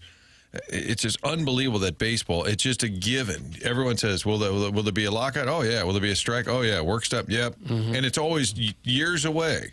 Right. And just understood, oh, yeah, well, there'll be you have all this time. Yeah, there'll be a stop. They haven't started negotiating. In the column this morning, Evan Drellich says that they will start negotiating no later than next summer. But they have not begun the process now, and clearly in this article, as Clark is saying, he's making up numbers. Manfred and Clark have not gotten together. Ali doesn't know, texting in to the Air Comfort Service text inbox, 314-399-9646. If MLB loses games to a work stoppage, MLB is going to drop out of the major four-sport category. Teams are already struggling to get 20,000 people actually in the seats, even when they are offering seats at $5. Nobody will be attending. That's from Ali Doesn't Know. The 830 Recreator says Tony Clark is a liar. They're looking out for the good of the game, my ass. That's from the 830 Recreator. Rejecting a salary cap outright reeks of dogma to me. If the numbers work out for more players, that's what a union should do. The current system unchanged is an 8-team Super League with 22 teams feeding them players. It's like quadruple A baseball. That's from the Ichiro's American Hits, and I support that. I like that, an 8-team Super League. Yep. That's a good way to put it. And Ichiro had hits in America, but he had some in Japan, Tim. That's correct. But when we were talking to Francesca, we were talking about his American hits. Right. That's correct. Okay. Ichiro's American Hits. Francesca was surprised that Ichiro had a pretty good career. Nick in Pittsburgh. What's up, Nick? Oh, hey, Mike. First-time caller. Yeah. First-time caller. I just want to. I'm a Yankees fan. I'm a diehard Yankees fan. I just, tonight was a rough night. You know what? I'm done. Get him off. I'm done. That's it. Broke his heart. Because usually he worked up the nerve to call and get cut off. Usually he gets sideways and gets mad and then says, okay, what else? Mike, let me tell you, you're a legend. This is a dream come true for me. I did some radio and television work way back in the day.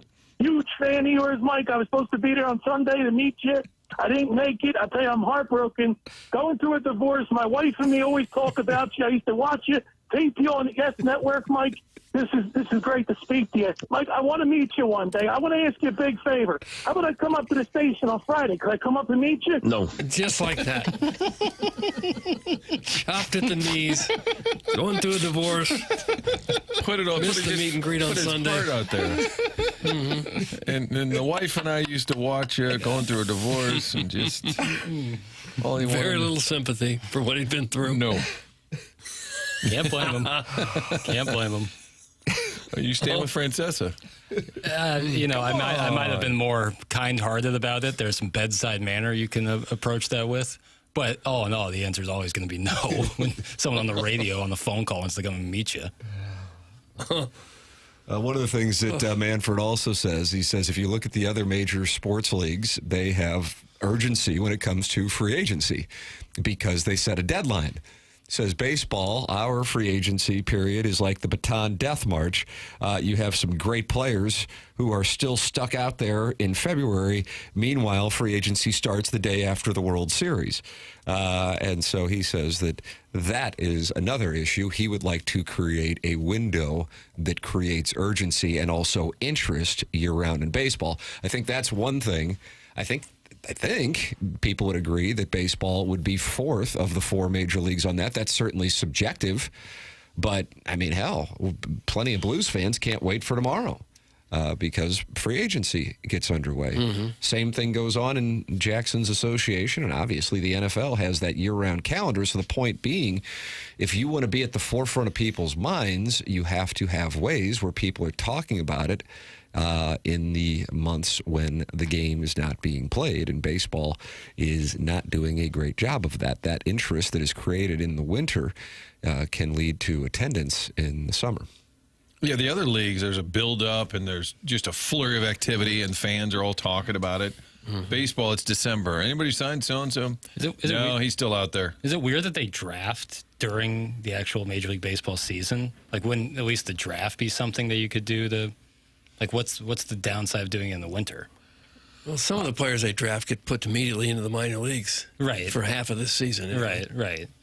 But You're talking about creating buzz. Right. No other league does their draft during their season.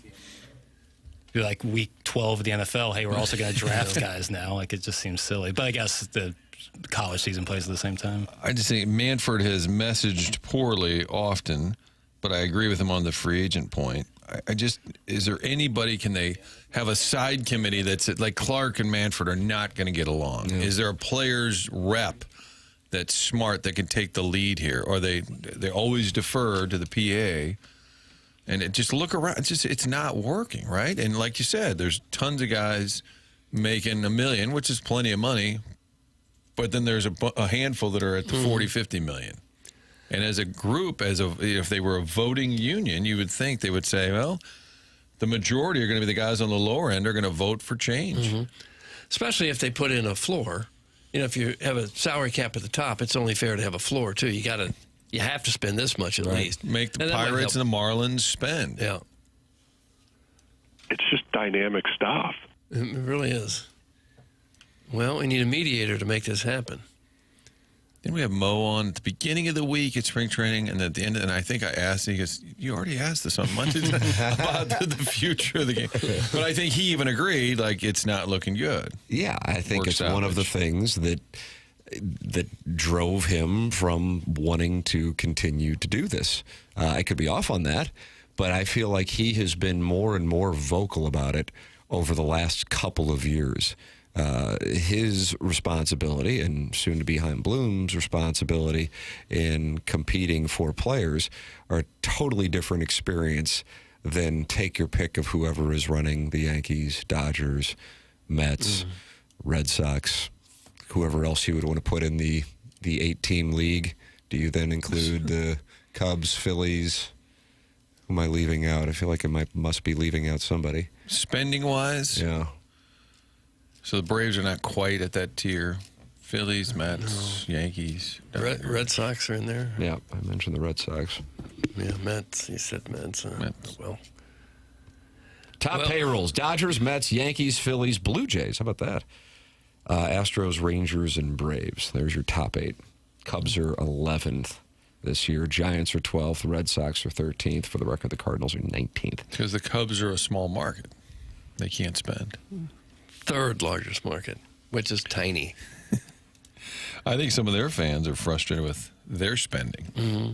Well, the owners, remember when they had to be shamed into improving conditions in the minor leagues? The minor leaguers were having to eat peanut butter and jelly sandwiches and ride 18-hour bus rides and live 4 together in a hotel room or whatever it was there for a while, which seems absurd. If these are the guys you're trying to turn into major leaguers, to not treat them with some level of professionalism and respect seems crazy to me.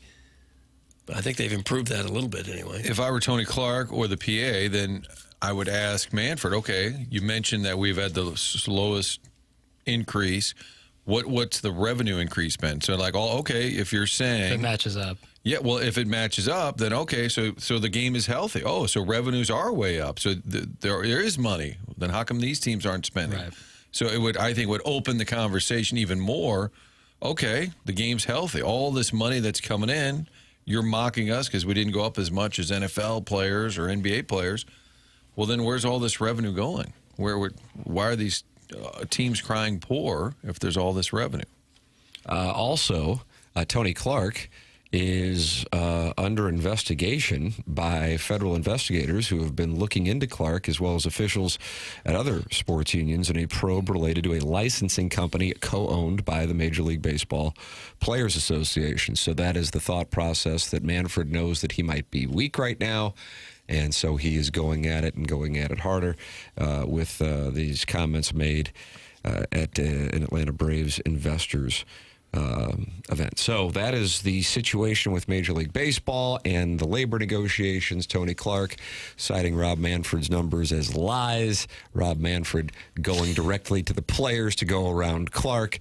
And Doug, enjoy baseball in 2025 and 2026 because I sense that we're not going to get a full 162 in 2027. Yeah. That's my sense on this thing. But I have to tell you, from my standpoint, as a big baseball fan, which I would imagine a large majority of the people listening to the program right now are, I think it may actually be in the best interest of the game for it to go down that way. Because as it currently is, it's only going to get worse. The power will be consolidated in the top handful of teams, while others truly are feeder for the top. All right, it is the 9 o'clock hour now, and it's brought to you by Mark Hanna of Evergreen Wealth Strategies. The program is called TMA. James Carlton is going to be joining us coming up in this 9 o'clock hour. We have the Design Air Heating and Cooling email of the day coming up, and Brad Thompson as well. Design Air is online at designairservice.com. Martin, you're a big Design Air Heating and Cooling guy.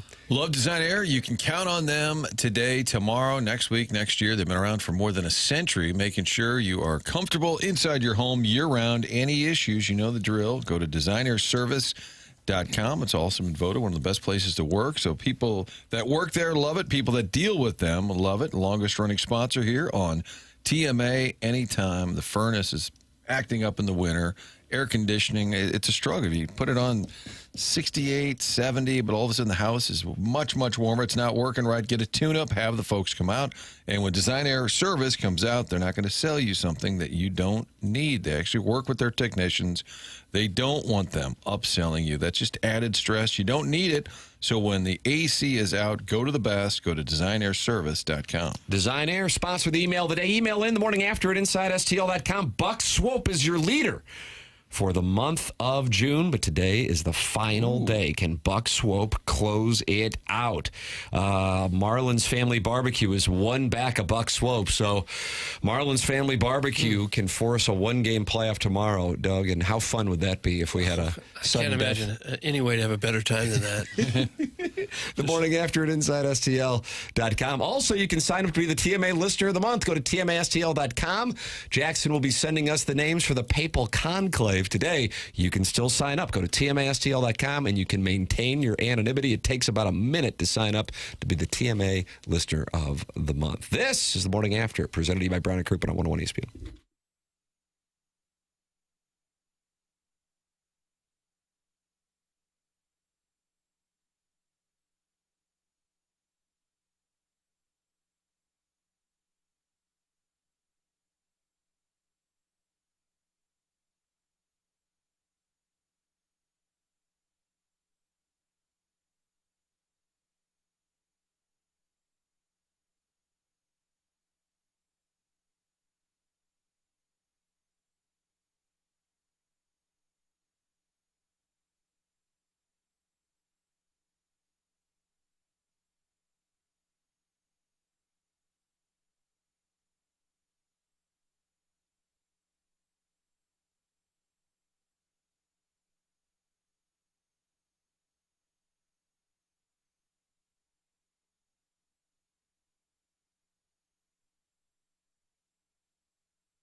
Jackson, what do we have here? What in the world is this? Oh, Jackson doesn't have a mic. I will tee it up for him. This is James Carlton is in studio here on TMA 101 ESPN at the Carlton State Farm Insurance Agency, Doug. That's all I'm standing over there. Hello, James. Well, good morning, and that was, for the listeners' pleasure, my dad and uncle's new album called Time. You can find it on all of your listening platforms. Oh, really? What's the name of the band? The Carlton Brothers. The Carlton Brothers. Really? Wow. Yes. So those guys have a little extra time on their hands, and so they get into the recording studio, and I thought that would make their day if we came out of break with that. So How thanks about that? I have to tell you, it actually sounded good. Well, thank you. When you let us know that music was there for return music, I didn't think it would sound as good as that, and I'm being serious. It really sounded good. Well, they have a producer that they use in Austin. Jimmy Jam and Terry Lewis? His name's Kyle, and I'll get his last name. Is that Babyface, Doug? But this guy is a wizard, and he actually just produced Paul Simon's most recent record. So, when you get some studio musicians around you, I think you and I can probably sound halfway decent. Is that right? Yeah. So that's the Carlton Brothers. They just start this band, or has it been around a while? Yeah, they've been trying to mess around with music for a long time. They had a band here locally in high school in the 70s called Anthem, and then 50 years later, they all got together and they filmed a reunion concert. That was a couple years ago in Austin. That was a lot of fun. So that's on YouTube, Anthem, The Road to Redemption. Check it out. How about that? Check it out. This is like legitimate. This is a real thing. That was not AI generated. No, that was not. I don't think they know how to use that. James Carlton of the Carlton State Farm Insurance Agency. He's my insurance agent. He's online at carltoninsurance.net, 314-961-4800. That's James Carlton, my insurance agent. I recommend him wholeheartedly to you. I've been a client now, James, for 6 years, and I know firsthand how great the customer service is over at Carlton Insurance in Webster Groves. James Jackson in the Stiefel dossier here, which will include Brad Thompson coming up at 9:30, notes that Missouri and Illinois have shrunk their football series, and that could be a signal that the SEC will be expanding to 9 conference games. So Missouri and Illinois were supposed to play next year. That is not going to happen now. Yeah, I don't like that. But the thought process is they will replace them with a slap ass. They have a road trip to Kansas and a road trip to Champaign, Illinois. They wanted to cut one of those, so the road trip to Champaign nixed. For a slap ass? It'll be for a slap That's ass. a little disappointing. I guess I don't understand why the SEC wants to go to 9 games. I'm sure it's money. I mean, that's always the answer, but I just feel like that could limit the ability for one of their teams to make the CFP, because I think your average person on that committee, the biggest factor is their overall record. And now you have another game against a really tough opponent. Mm-hmm. I don't know. I'm not a fan of it. I'd like 8. I love Missouri's schedule this year. Yeah. From the standpoint of being entertained by it? Both, yeah. And they're not playing LSU. They're not playing Texas. They're not playing Georgia. That helps too. Gabe mentioned in his 10 thoughts this morning how important it is to make the CFP. Like, look what it did for SMU and Indiana and Arizona State. I don't know if I buy that. Like, do you think the brands of Indiana and SMU have gone up that considerably? I think that locally they probably have. I don't know if nationally they have. Perhaps he had some recruiting data or transfer data that would indicate that. And then if you can get that, then that increases your NIL, theoretically, with some buzz about it. But I guess when college football starts up, I'll be like, oh, yeah, Indiana. And I guess if they can build on it, then yes. But in my mind, I consider those to be one-offs. Yeah, I do too. That's what I'm thinking. Yeah. That, which, by the way, could be completely unfair. But can you sustain it? True. How often do we see these non-blue bloods sustain it? I guess Cincinnati might come to mind of a team that hung around there a couple years in a row and made some noise. But yeah, it's not that common. Kind of thing. Yeah, they can show up sometimes. Yeah. So if you have 9 conference games and you're going to do 3 non-con, what's the ratio there of slap ass versus quality? Is it always going to be 2 crappy, 1 good? Yeah, that's probably. And when it's right. 4, is it 2 crappy, 2 good, or is it 3 crappy? Sometimes it can be 3 or 4 crappy. Yeah, I mean, Boston College was their marquee non-conference game last year, which they turned out to be a halfway decent team, but certainly not a huge one. Hey, sometimes Tim references hearing himself from the early days on TMA, or the Morning Grind, forgive me. Yes, and I'm appalled. And he's appalled. Do you remember Tim being that appalling back in 2004 through 2006? Well, he's appalled at himself. Yes. So was I appalled with him? Yeah, I've often said, Martin, I don't know how you and the cat put up with it for real. What did you do that was so appalling? I was a totally different human being, but it was I hear it and I'm just like, it honestly sounds like I was on cocaine. That's what it sounds like to me. Knowing plenty of people who are, that's what it's, that's what I sounded like. And I'm like, oh, and I wasn't. I mean, I tell you if I was, really wouldn't care, but I wasn't. It's just like it was out of control. So yes, I hear that. And also my voice sounds higher, but I guess the voice deepens as you age, I guess. Well, I was thinking you guys are in a unique spot where you actually could go back and see what you looked and sounded like from 20, 30, 40 years ago. I mean, do you guys ever look at old tape and you're just appalled by seeing that young Martin? Do you see old sports finals, Martin? I have not. Somebody, Dave Sharp, great photographer at Fox 2 the other day, walked into the office and he said, I found this laying around, and it was a picture at the old 2 Fox headquarters by the arena over there on Hampton. And Marshall Faulk had done like a segment, and it was a picture of me, Marshall, and then all of the producers. And like during one of the off seasons, he did sports as a gimmick. He came in and did the nightly sports, and we all took a picture in the hallway. And I said, holy crap, that's probably 24 years ago. And I'm like, God, my hair wasn't Casper White.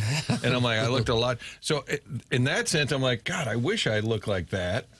But the video where you first started, like your first sportscast and earlier, you're just awful. Yeah. Those are the ones that would be hard to watch. Mine was But you so think bad, you're good. I destroyed the tapes. There's no evidence of yours? Are you talking about the tape, your real tape that you would send out? Yeah, probably. Some of the tapes Your from resume, Rochester, Minnesota. that would be a YouTube hit, like your original demo tape that you sent out. You gotcha. Good job in Miami. I guess that's actually after you had some other tape under your belt up in Minnesota. Yeah. Okay. I mean, Got your like, reps. It's the one from Mizzou when I worked at Channel 8 in Mizzou. Those are the ones I destroyed forever because that could come back to haunt you big time. I would be interested to see Tim's with those references that got him in a little hot water at KOMU. Are those out there still? No, I was good there. Didn't you got a call in Little Rock? immediately? Well, yes. But yeah, as far as like real trouble, no. Yeah, the GM of the station called me after my first sportscast, which Gabe DeArmond produced. Yes, the Colonel to you, and he said, Tom Gray, I'm the general manager here. Just so you know, we don't do that kind of crap here at the station. Oh, and I'm like, okay, yeah. And I was just like, oh, it's great. I think I was 21 or 22. What was the crap? I like Gabe said, we had to show women's U.S. Open highlights, and my intro to it was my producer told me we got to show this. I have no interest. I don't know why we're doing it. So same kind of approach 26 years later. Well, I was working in Madison, and there was a senior golf, and the winner was a Japanese gentleman, and I couldn't pronounce the name, and it was Hagashawa, and I said, "Oh, Gesundheit," after I said the name really fast. That's German. But I made it sound like it was a sneeze. I forget the reference. I guess it was making fun of the man's name, and he was Japanese. So the next day, the news director called me, and he said, that's offensive. And I said, why is it offensive? And he said, that's not funny because you're making fun of somebody that's a foreign country. And I said, oh, I get it. We're in Madison. We got to be kind of liberal. I said, and he goes, no, it's just wrong. It has nothing to do with it. And I said, but in Madison, we're a little more sensitive to, I was like 27, 28. And he goes, it has nothing to do with the town you're working in. It's offensive. And I was like, okay, I'll save it for the grind. Dokey, hokey, and dokey. How about that? You got away with that in St. Louis. Tim and Jackson got a heck of a question at the end of the last QFTA episode. Do you guys remember what it is? What's one of the best conversations you ever had? Yeah, something along those lines. And it came from like Tiny Pee-Pee in the YouTube chat, too. I just want you guys to remember that when you record this week. I was thinking that because we will be doing QFTA early this week since I am going on vacation, and I was thinking about that. That needs to put. I need to do some deep dive. It honestly probably would feature alcohol, which I'm not saying, like, I'm just telling, like, some of the best conversations when you're just sitting around BSing and having booze. Sure. For my money, anyway. So that would stand out to me. But, yeah, that was a great question. Tiny Pee-Pee, I think, brought that up in the YouTube chat. What do you think from the last 25 years in St. Louis would be the easiest ticket sales job for an organization? Like, obviously, the Rams come to mind after 99, 2000. Like, you could probably just answer the phone and you're selling out season tickets if you work for the Rams. I feel like the Blues right now have a really easy marketing opportunity to sell tickets. Like, there's so much buzz around that young team. And in the Cardinals, we talk about their attendance quite often. Enterprise Center, we don't have attendance issues, and I think they're going to sell out their season ticket allotment. What do you guys think? I think if you're asking like when it was, I would say perhaps the 2019 Blues would be the one. Maybe if you go back 2004 following the World Series and that group coming back, that would be in there. But I also think, as you mentioned, the Rams, I think that and I also understand at this point you have a number of people who just, if you're Jackson's age group, you don't remember that era of how great that was. But they owned St. Louis. The whole thing about being a baseball town. The Rams were number one, and the Cardinals were good at that time too. But yeah, I think what's going to happen here, I'm truly intrigued by what happens with Jordan Kyrou over the next however many hours that they can still trade him. And then what the Blues will do if they are to trade Kyrou, what that response would be. Because I think it could be if it happens, a move that will be something that may be in the best interest of the organization, but it might not be popular with the fan base. And so that could be something to navigate. But yes, in a vacuum, I would tell you that the Blues have a ridiculous amount of equity in this market. Yeah. I mean, and a lot of it has to do not only with the trend of younger players, but also with the way the organization manages its messaging. So people can buy in. They're there, they're available, and they, get their word out that people feel like they're doing the right thing. I think in recent years, the launch of City SC, because the MLS fan was so desperate for a team. Yeah. They had a waiting list. I think they still might for season tickets. They sold them out immediately. I think that was an easy sell because there was that soccer fan just dying for a pro sports team. And then it died out, the idea, and oh, no, we're never going to get the MLS. We thought it was over, and then they revived it. I think that early on. Now they're struggling now, and there's some drop-off. But, yeah, early on. I think the Swarm, the year after they won. Yeah. Big year. That was a tough ticket to get. Family arena. Well, the Cardinals had a long, long period of time where they'd get 40,000 without breaking a sweat. Yeah. It's just there's so many games. I'm sure there's always opportunities to sell more tickets for baseball. But football and hockey, where you have, I guess, certainly fewer games in football, I just feel like the Rams, they had a window there where they were probably just, through the roof on ticket request. Might be Mizzou now. Yeah, they're selling out there a lot. I mean, I bet after that 2007 season, I bet they had no problem selling tickets. Yeah, I mean, it's good to work for an organization after there's a lot of momentum. And, Kyrou, if they move him, Doug, we need to get a hockey trade. I mean, it needs to be a hockey trade. You don't have to say, of course it's a hockey trade. James will fight you right here. 2006 Cardinals getting some votes because of the new stadium. Yeah, that's a good one. And you're coming off of a 100-win season. So that would certainly stand to reason. That's James Carlton of the Carlton State Farm Insurance Agency. The number is 314-961-4800, or you can go online at carltoninsurance.net. He's my insurance agent, and I cannot recommend James and his team enough to you. And plus, you've got a father who's in a band. Yes, that's right. The Carlton Brothers. Brothers, that's right. James, always enjoyed the conversation. Thanks so much, man. Cheers, guys. That's James Carlton of the Carlton State Farm Insurance Agency. Again, they're online at carltoninsurance.net. And he's my insurance agent. Brad Thompson is going to join us coming up in about 5 minutes. I'll be curious to see what he thinks, not only about this past weekend in Cleveland, but also the article that we discussed in the previous segment, Rob Manfred and Tony Clark going back and forth this morning on The Athletic. That's coming up with Brad Thompson. We have the Design, Air, Heating, and Cooling email today, the morning after at InsideSTL.com. That's coming your way on the Stiefel dossier as well. The program is TMA, and it's presented by Brown & Crouppen on 101 ESPN.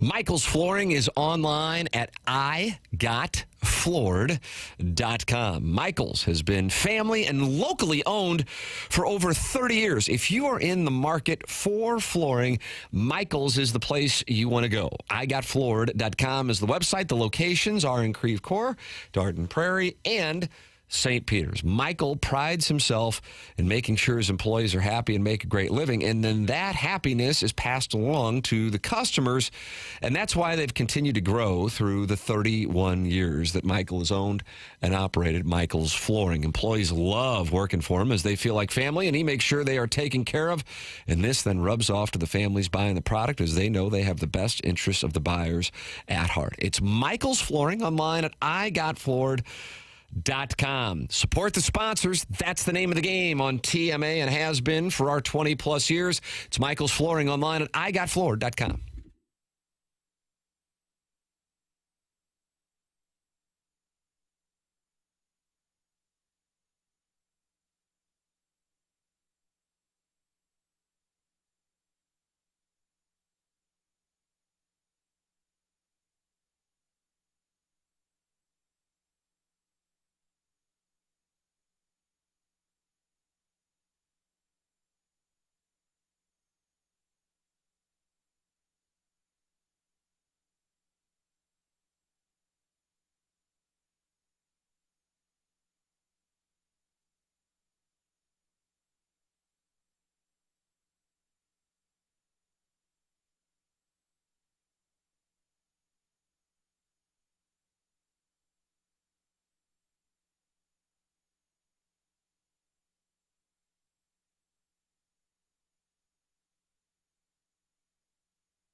Nolan Gorman got his eye back.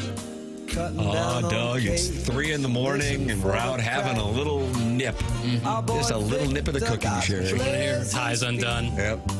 Dart in hand. Michael Bublé singing. Just a little cocktail lounge around the corner. Okay. Let's have one more. This guy seems like he's hitting his stride talking about Nolan Gorman in the lyrics.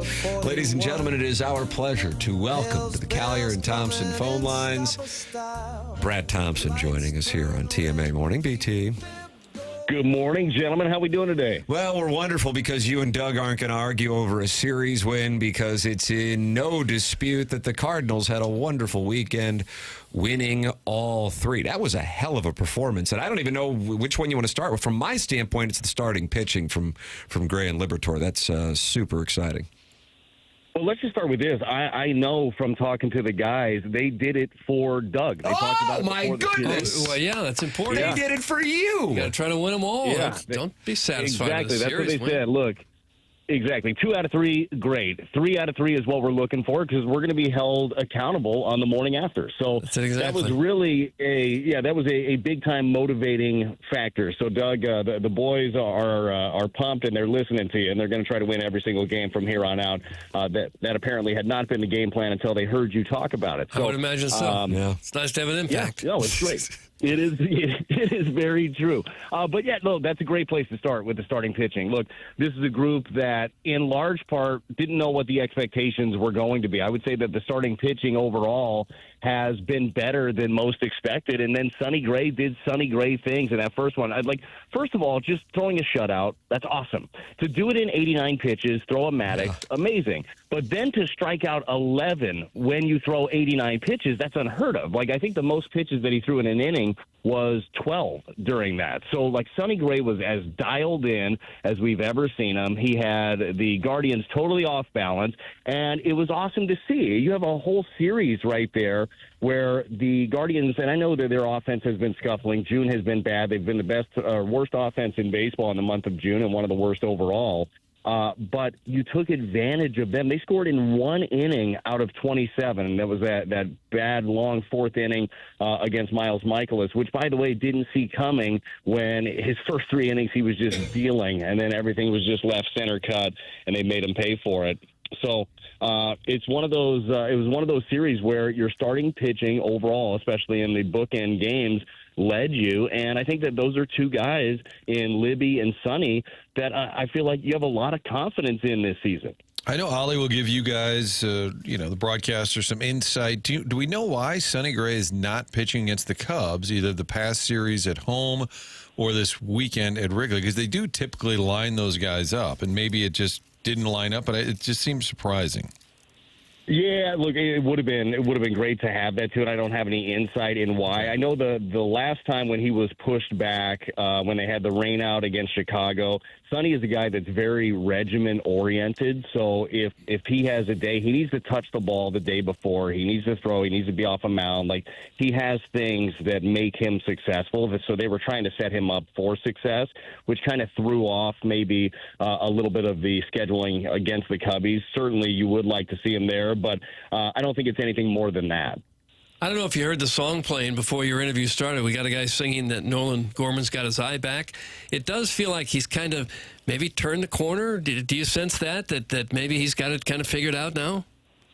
Yeah, Doug, I think that you're seeing steps in the right direction, and it's not crazy to think that's because he's getting reps, right? And the hard part was getting him reps with Herrera and with Walker. You want both of those guys back as soon as you can get them, but it's providing an opportunity for Gorman, who's got big-time power, and he showed it off there in the first inning, and love seeing that left-on-left. He got a bad slider, and he did what he was supposed to do with it, but I even liked earlier in the series. You saw him in that big 5-run inning that the Cardinals responded well, base hit, hands inside, line drive up the middle. That's where his thought process needs to be.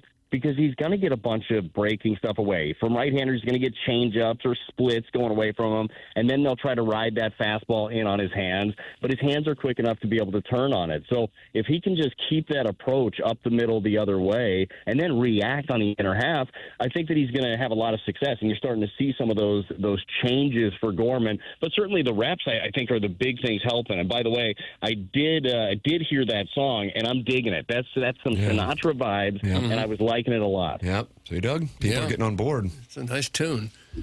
And he's definitely got his eye back. Yeah, well, he's raking. Brad Thompson with us here on 101 ESPN. He joins us on the Collier and Thompson phone lines. Brad, I don't know what your perspective is on this. I don't know how much we've talked about it. But there is a new article this morning in The Athletic where Rob Manfred and Tony Clark are going back and forth. Manfred is talking about how Major League Baseball players have left a lot of money on the table over the last few years, pointing out that the slowest growth among the four major North American professional sports leagues is in baseball in comparison to the NHL, NBA, and NFL, and then citing some other reasons why there may need to be a work stoppage. Tony Clark is saying that he is making up the numbers, and he's only doing it because they are prepared to try to do everything they can to get a salary cap in preparation for a work stoppage following the 2026 season. As a former player, and then also somebody who is around the game on a daily basis, what is your perspective on the current negotiations and what may be coming at the end of the 2026 season? Yeah, probably a bloodbath is kind of what it looks like at this point, which is very disappointing on both ends. Everybody wants to play baseball, but everybody wants to make money and everybody wants to set themselves up. And it does seem like it's going to be ugly. You know this over the years, guys. Like Major League Baseball Players Association has pushed hard, and has never accepted a salary cap. Now, every other league has one. The idea of it, just from the outside looking in, of a cap and a floor, if you're really worried about everybody making more money, then a cap and a floor would probably do that. You'd have some veterans that would make better money. You'd have young players that would make better money, but you wouldn't have your monster contract for the higher end. I don't see Major League Baseball players giving up on that. I do see, they've been filling up their war chest for years now so they can pay their guys in the event of a work stoppage. And it seems like the owners are really digging in their heels on this one. And you guys know, the TV money is different than it was before. These contracts aren't enormous like they were. The money's not flowing like it had been in the game of baseball. So, look, I hope that in the next couple of years, next year plus, they're able to make some headway and agree. But those two sides don't see eye to eye very often. So it's a little bit easier when you're not on the inside of it anymore to see the benefit of a cap and a floor. But I know from the inside that was definitely never even a conversation that they talked about. So I don't know. Where are you guys on it? Do you lean one direction or the other? I would love personally to see baseball's off season be something similar to what we see in the NFL, NBA, and NHL, where people are, Blues fans right now, Brad, are excited about tomorrow because free agency starts, and I know NBA fans are excited about it. Baseball's free agency, though, not only doesn't carry that same excitement level, which then limits the amount of conversation around the game in the offseason, which then hurts it, I think, during the season, but in addition, there are only a handful of teams who are really competitive for the top-end free agents because of the current economics. And I would think, and especially, I'm curious your perspective as a former player. It's something Martin brought up when we were talking about it a half hour ago, that it isn't good for the players that only a handful of teams are available for their potential services because it limits their market. So, for example, if you're a great third baseman and the Dodgers are already taken care of at third base, well, man, you better hope that the Yankees or Mets need a third baseman. Otherwise, your marketability may be limited. What do you think about that element? No. They could very well be, especially on that star side when, there's only so many teams giving out $300, $400, $500, $700 million contracts for sure. And I think the player that gets lost the most, honestly, at this point is the veteran guy who still can absolutely help you, but the young guy's a lot cheaper. Like right now, if you had a floor, I think you'd have more veterans with job. I think teams would be better for it, having more leadership around. You have that guy making $3-4 million as opposed to the kid making the minimum at $700 or $800 that doesn't really know how to play yet. So there is that. That's the union has to figure out what's the greater good. I still don't see them settling for it. But if you're worried about everybody, the answer might fall towards the having a floor, having a cap. But I just don't see it happening. And so that gets me to what I think is really at the core of this thing. But you've been there, and that's why I'm really curious what you think.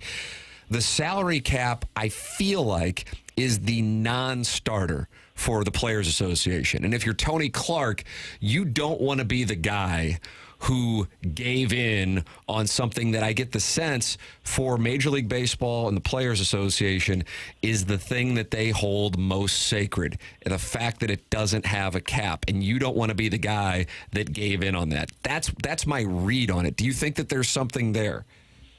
Oh, I absolutely do. Yeah, wholeheartedly agree. Like, you don't want to be the first one that does it. Now, you could end up if you know your side is working all the numbers and you're looking at the future and you're projecting this years and years out, which is hard to do in an economic landscape that is ever changing. But if you look at it and it shows that it will benefit all of the players, all of the union for years and years to come. You know, sometimes you got to be the guy that makes that brave step. But the oftentimes the guys that are leading the charge and are active in the union are the guys that are making this higher end. You know, the guys that are trying to cash in on these enormous contracts. And I will never push back on any player making whatever amount of money they can. And people will say all the time, "Oh, so and so is not worth $30 million." Well, do they pay him that? Then he is. You know, like it kind of is what it is at that point. But I think you're right with being the guy that makes the biggest change. If that doesn't go well, because there's no going back, right? Like all these different rules that we've changed in baseball. Once you open up Pandora's box, you won't do it for one CBA and then go back and say, never mind, we don't like this salary cap. There is no changing it from there. So there's definitely something to that. Do the young guys always fall in line with what the union tells them? Because a lot of the lower end salaried players, you'd think there's a lot of them, they could vote for what's in their best interest, not the multi-millionaire player, but do they tend to just do what they're told if you're a newer player? Yeah, I think that there's some that push against other things, but usually your younger players who are, you know, whether they're reps or whether they're assistant rep, generally kind of tend to go with the union. You tend to go with your guys. I would. If my whole group is saying that this is what's going to be best for us, then I believe in the leadership. But you better hope that the leadership is going the right direction too. But yeah, I think that there is an aspect to that of just kind of following along and being a team player because you believe it's for the greater good. You think a lot of the players are thinking about this right now, worried about it, or is it just something that's still a year or two away and subject doesn't come up very much?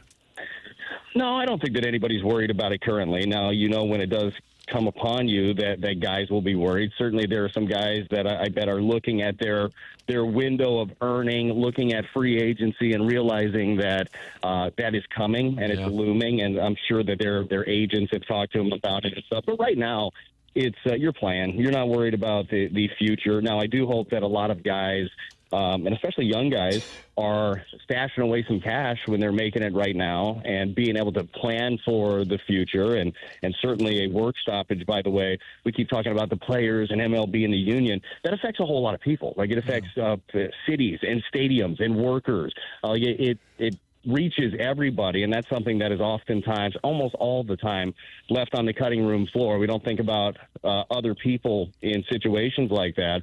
But hopefully some are planning accordingly. I hope it doesn't happen.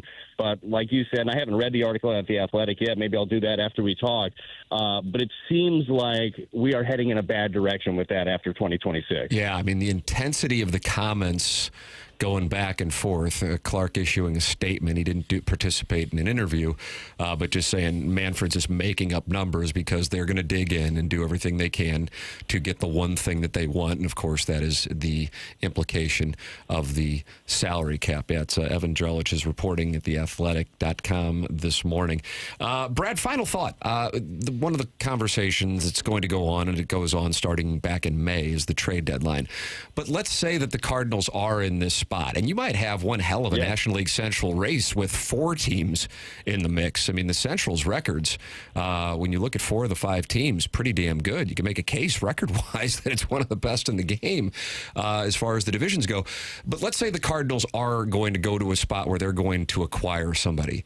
Where would that acquisition be if you were in the spot where you could call the shot? Would you go with a starting pitcher to solidify with Gray and Liberatore, or would you go a different direction, say the outfield? Where would you go? Well, the 3 aspects that I would look at. One is another starter with swing and miss. I mean, that's if you're making a push, right? That's what you want.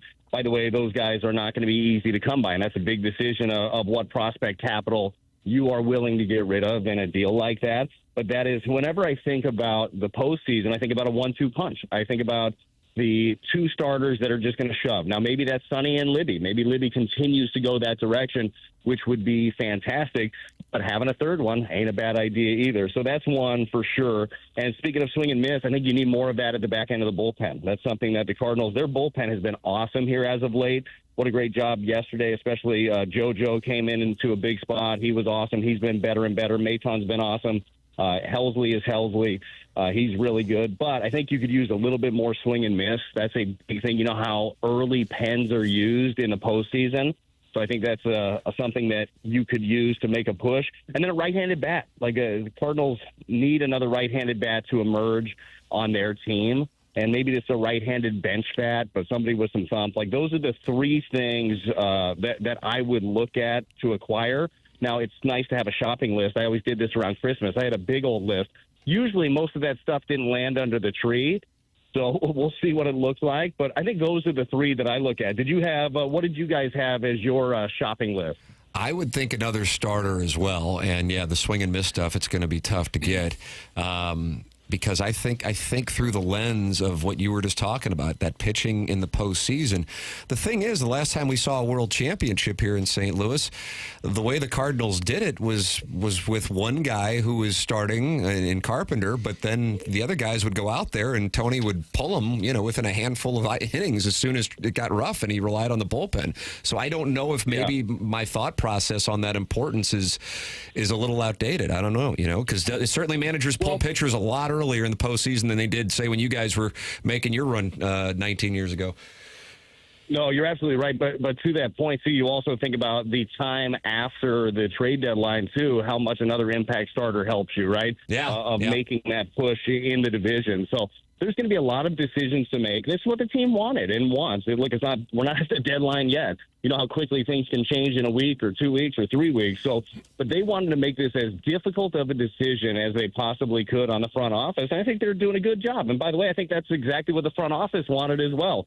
I think that Mo is going to be very happy to make some really tough decisions. And as he's talked about, willing to add to this ball club. So we'll see what those additions look like. What level of surprise do you think there is in the clubhouse that they're actually contending? Do you think? I don't think there is. I really don't. In the clubhouse, around it, absolutely.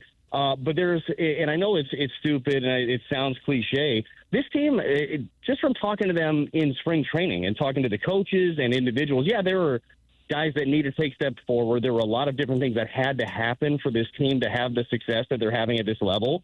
But this group is very good at taking one game at a time, one day at a time, one pitch at a time. Like, they've been an incredibly confident group all season long. So I don't think that this is shocking them to be where they're at. And I do think they play with a little bit of a chip on their shoulder, too. They know what the national pundits think. They knew what everybody expected coming in. They heard all of the rebuild or whatever you want to do, retool. No, they only went out and signed one free agent, Phil Maton, who's been awesome. But I don't think that they're surprised by this. I really don't. Yeah, I would think as a player, the last thing you would be is surprised that you're having success, Because that's how you got there, right? With a positive mental attitude and the feeling that you're good enough to belong. Well, for sure. And if you don't have that, if you don't believe in you, nobody's going to believe in you. I mean, that's one of the biggest keys going forward. When you have a group of 26 guys, and certainly it takes more than 26 through a big league season to get through it. But when you have a group that everybody believes in what they're doing in every at-bat, in every inning pitched, in every opportunity they get, you're going to see good results. And I think that you've seen this team, especially from an offensive standpoint, be selfless. Like, this is a group that just knows situations, knows what helps the team in certain spots. We saw it in that comeback game after they scored 6 on Michaelis. Like, it was just methodical the way they went about it. And I think that if they continue to have that mindset, and certainly maybe some tweaks to the roster, you're going to keep seeing some success from these guys. Brad Thompson with us every Monday here on TMA. Cardinals and Pirates underway this evening in Pittsburgh. Brad, always enjoy the conversation, man. Thanks so much for your time this morning.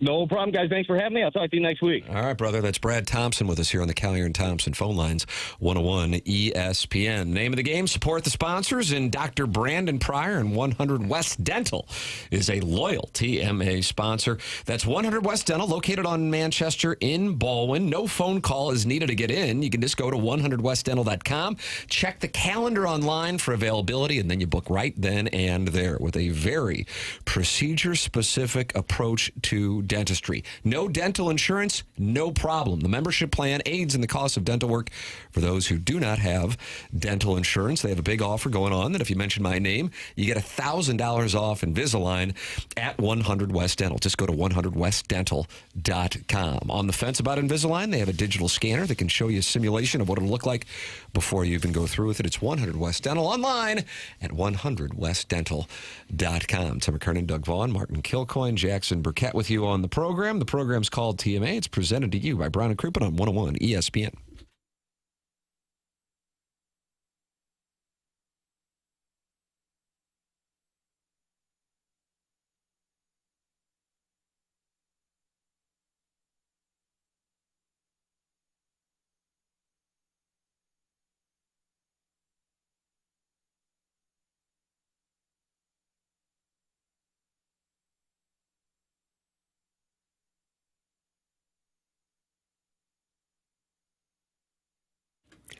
TMA is brought to you by St. Louis-based Stifel, a leading wealth management and investment banking firm. Stifel is the firm where success meets success and has been since 1890. It's a historic St. Louis company founded in downtown St. Louis way back when, 1890, same street the company is headquartered on today. Proud to have called St. Louis their home for 135 years now. Stifel partners with the Cardinals and the Blues and now the Stifel Charity Classic, and they also sponsor Stifel Theater. Stifel is honored to support the city, the people, and our future. With financial advisors in 12 offices across the region, Stifel helps clients right here in St. Louis and nationwide manage their hard-earned wealth. Stifel also provides banking, lending, and trust services and has a full-service investment bank. Basically, when it comes to finance, Stifel has you covered. As one of the fastest-growing wealth management firms in the entire world, their tagline is, where success meets success. No wonder they decided to partner with a winning program like this one right here. Stifel Nicholas and Company Incorporated, member SIPC and NYSE.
This is Jackson with a Sports Center update, driven by Johnny Londoff Chevrolet and Johnny Londoff Autoplex. The WNBA is announcing an expansion as they expand to 18 teams, as Cleveland, Philadelphia, and Detroit will bring the league to 18 teams. It's the most in league history. They'll stagger each team's inclusion into the league, with all three set to be operating by 2030. That was another Sports Center update, driven by Johnny Londoff Chevrolet and Johnny Londoff Autoplex. See them at Londoff.com. Chevy, together we drive. Are you kidding me?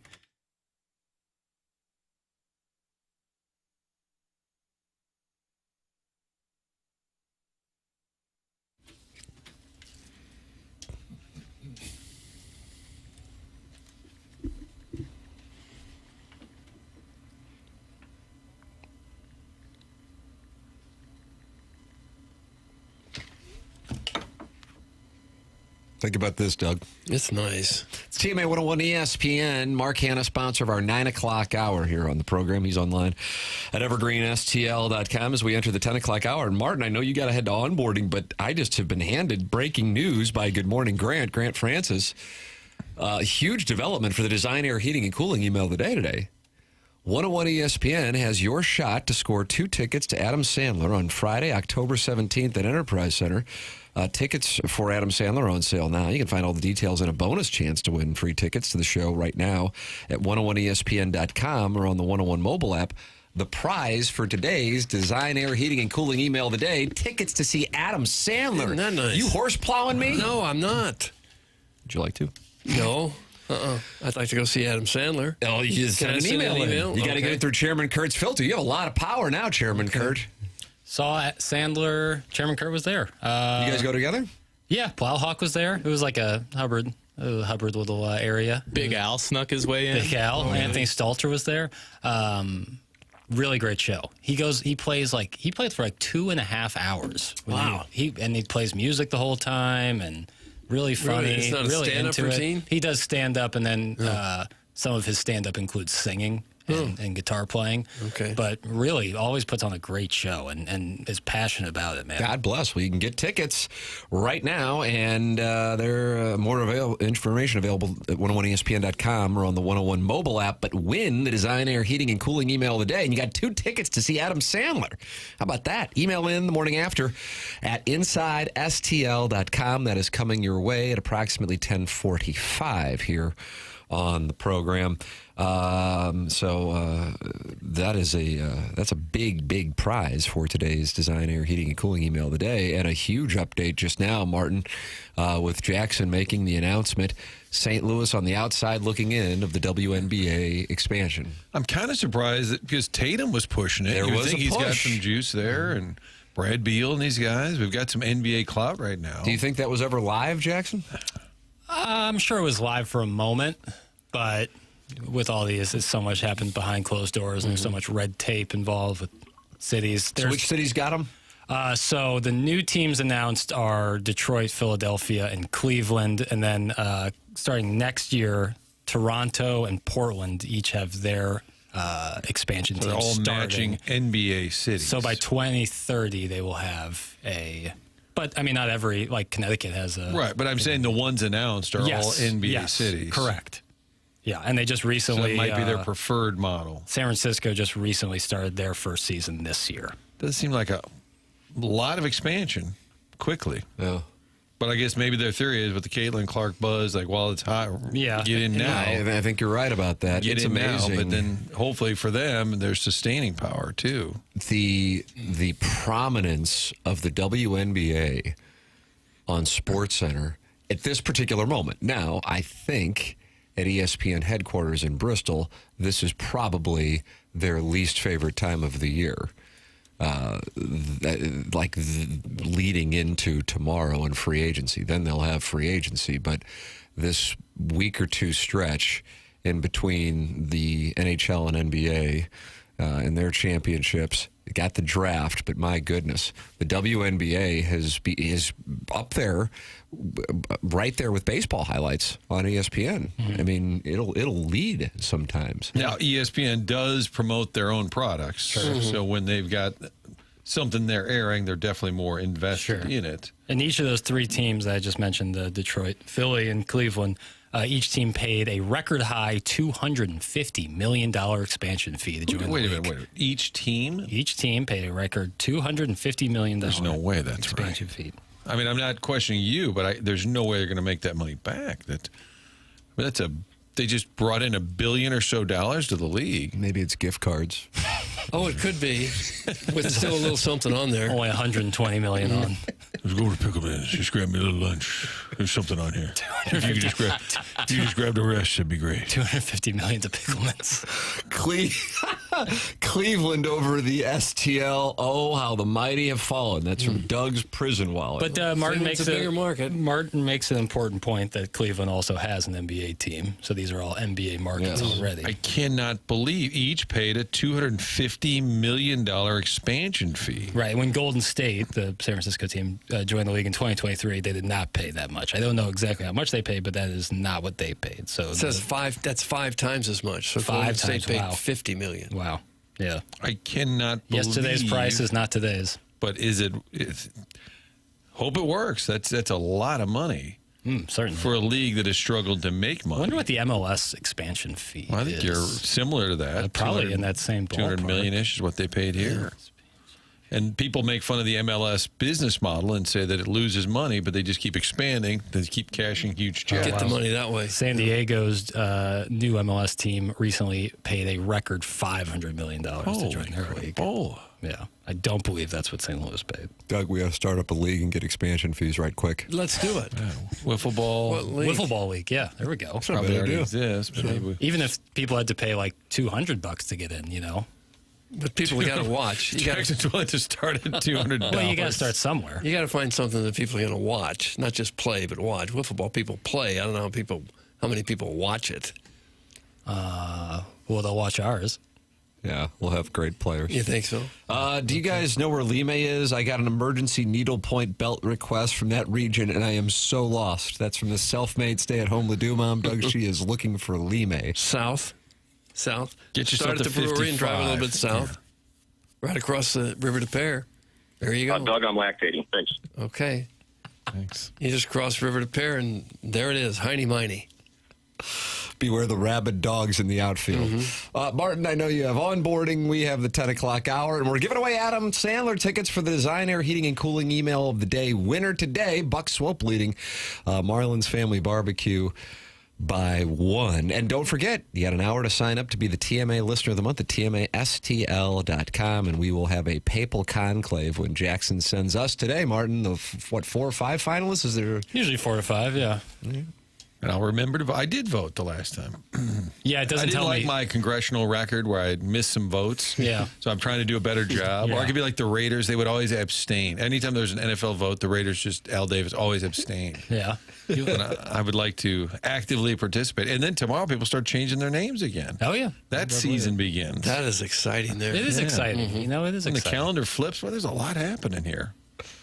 Yeah, boy. You blink and June's over. Yeah, it's true. Tee-hee. The Dotem was in May. Yeah. And then June is gone. Yeah, just like that. Yeah. Doug, what are we going to do? I don't know. When the weather's nice, it does seem to go by so fast. And when the weather's horrible, it just takes forever. The calendar flips backwards. Yeah. It's February again. It was really hot the other day, and I was thinking something Doug said. He goes, well, it's great in St. Louis that you get the worst of the summer weather and the winter weather all You in get the same both, place. yeah. Extremes of both. It's awesome.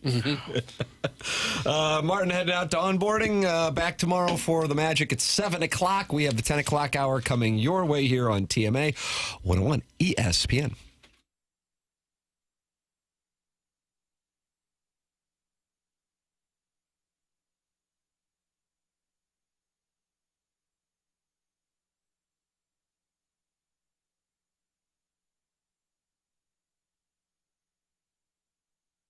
Can't say enough good things about Aesthetic Design and Build online at aestheticdesignandbuild.com. I've gotten a chance to know them, and Dan and his team, they really do have unique custom work that if you are looking to upgrade your outdoor living space, you really want to make sure that you consider aesthetic design and build before you go with anybody else. They have been building high-quality custom decks and outdoor living spaces in the St. Louis area now for over 30 years. You can see their work at their showroom in Chesterfield Valley and then have them out to your home and see what they can do for you. That's exactly what I did. From a full-on custom deck, adding on a pergola, or even looking to shade your covered patio with retractable screens, they really do have answers for it all, and it's customized. They're online at aestheticdesignandbuild.com. That's aestheticdesignandbuild.com, and let them know I sent you their way.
Jackson's celebrating America with his return music.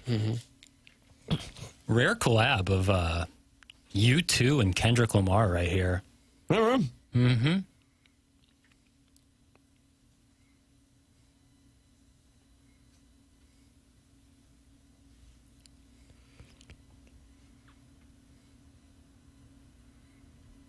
Like we're celebrating America with In the Kendrick world? Lamar. Kendrick Lamar and U2. Okay. These are patriotic songs. Well, This is a patriotic listen, song? I just played Woody Guthrie's "This Land Is Your Land." I'm going to play a little bit of some more contemporary stuff. Okay. Maybe isn't so happy-go-lucky about things. It's a full spectrum look at to be a American celebration music. of America. And to celebrate, this is how we're doing it. That's at least how I'm doing it. This is listen. I'm showing the full spectrum of American music. Look at this guy. He's showing you, Doug. Okay.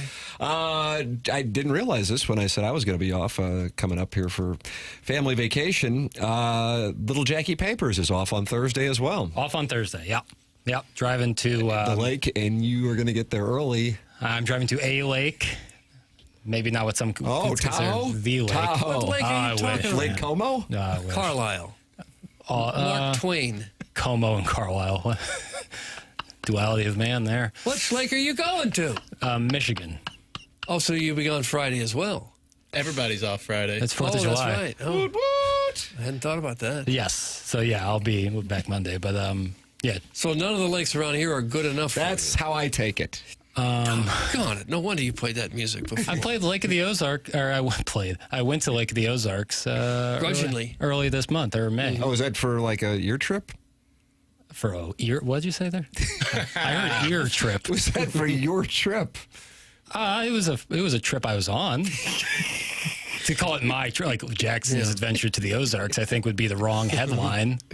It pains Vladimir Burkett to celebrate the 4th of July. That's from the Warson Woods Get out of here. Wacko. Yeah. Get out of here. Libby Jack. Whatever. And now our lakes aren't good enough. Why do you hate Creek? I'm only going to the biggest lake in America. It's not in Missouri. Yep, thank you. It's not. No, it's not. Another all-boys trip to a cottage in Michigan. Nice. It's from the Veiled Prophet. It's my family loser. Title of the segment. That's my family, loser. That is the title of our segment here. For those of you podcasting via the Schaefer Door Company podcast app, Tim McKernan, Doug Vaughn, Chairman Kurt sliding into the dais when Martin goes to onboarding at 10 o'clock. Little Jackie Papers on the ones and twos. What is it? This keeps popping up in Fun with Audio. I know nothing about it. Oh, is it the Bill Simmons stuff? Are you aware of this? I wouldn't say it's a rich text, and without Martin, Martin really was like. Oh, is that right? Okay, then we can sit on that one. What is the backstory? Kendrick Perkins and Bill Simmons are going at each other on Twitter. Simmons was quite critical of the ESPN's NBA draft coverage. Was not a fan. He didn't like Kendrick's take about the Raptors pick. He was really just did not thought it was a bad take. And then Kendrick Perkins sat in his car for about 3 minutes talking to his phone about how much he hates Bill Simmons, and they were just kind of going back and forth. Like I said, it's hot. It's summertime. It's time for a sports media beef. So you kind of see that coming.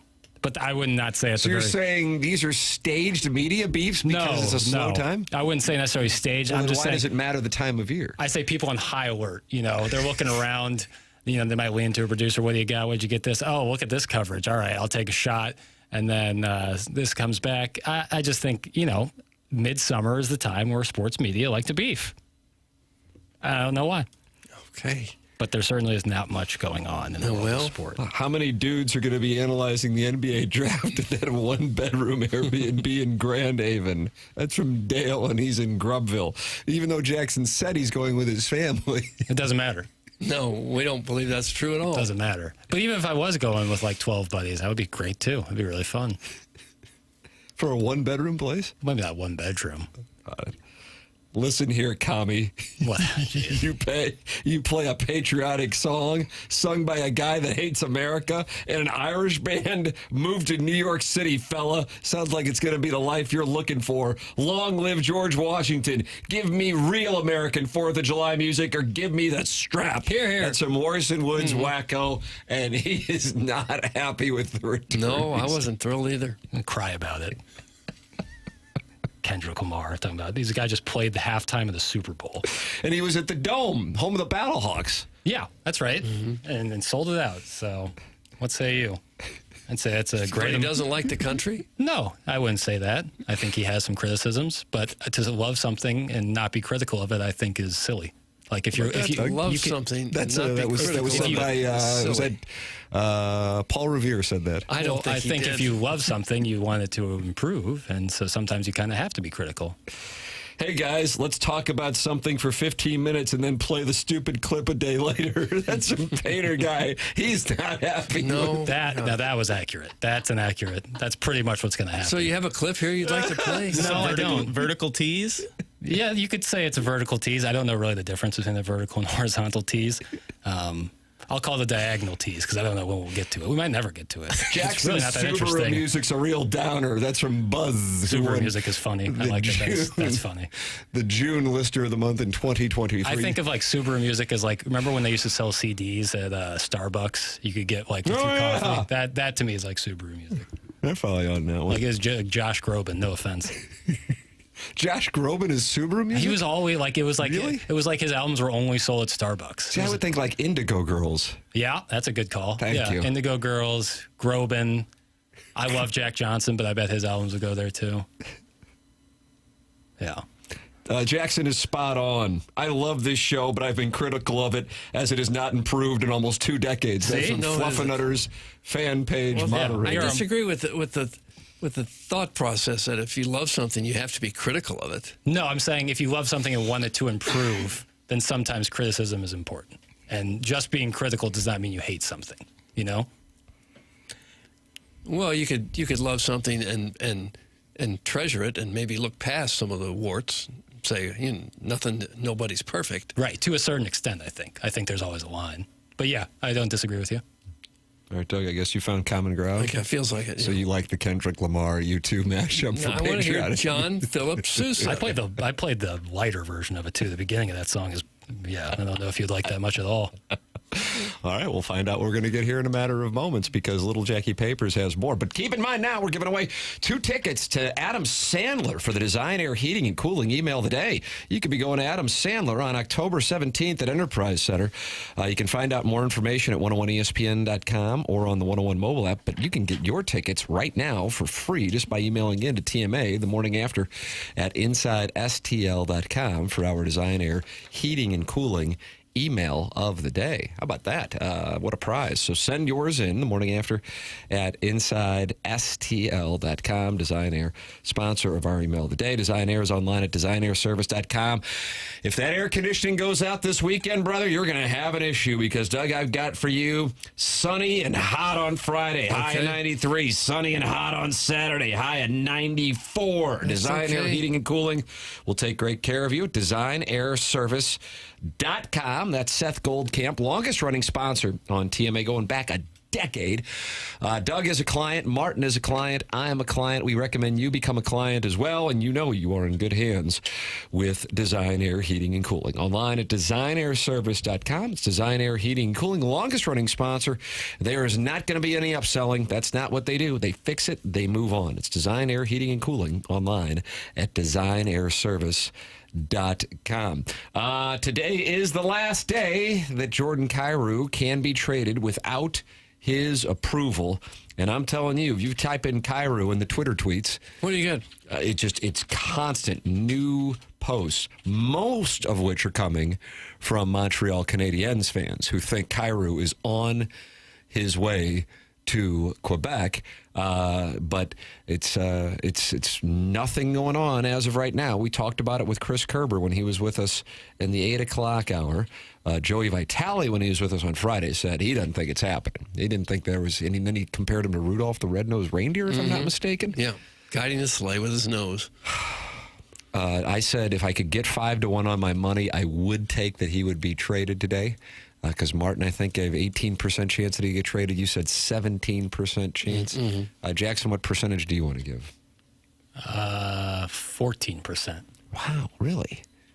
Yeah, sure. Seems like a good number. But right when we got done with the Kerber call, I said, I got to tell you, I get the sense that I think Kerber thinks he might get traded. And then you go, yeah, I kind of picked that up too. And then now you're giving him 14%. Yeah, but I said that off air. And you were 13% before. And I'm a fraud. Clip that off. Chairman Kurt, what's your percentage? What Jackson say? 14. I'll go 15. Oh, you're going to thread that in you. You only get 15 and 16. You're screwed. Shucks. I guess there is no, you can't be right if it happens or doesn't. So we will be monitoring that here on 101 ESPN as today is the last day that Jordan Kyrou can be traded without signing off on the deal. The no-trade clause kicks in tomorrow. And, boy, they want him up in Montreal. I can tell you that. That is certainly the theme on the Twitter tweets right now. Tim McKernan, Doug Vaughn, Chairman Kurt, Jackson Burkett with you. The program is called TMA, and it airs on 101 ESPN.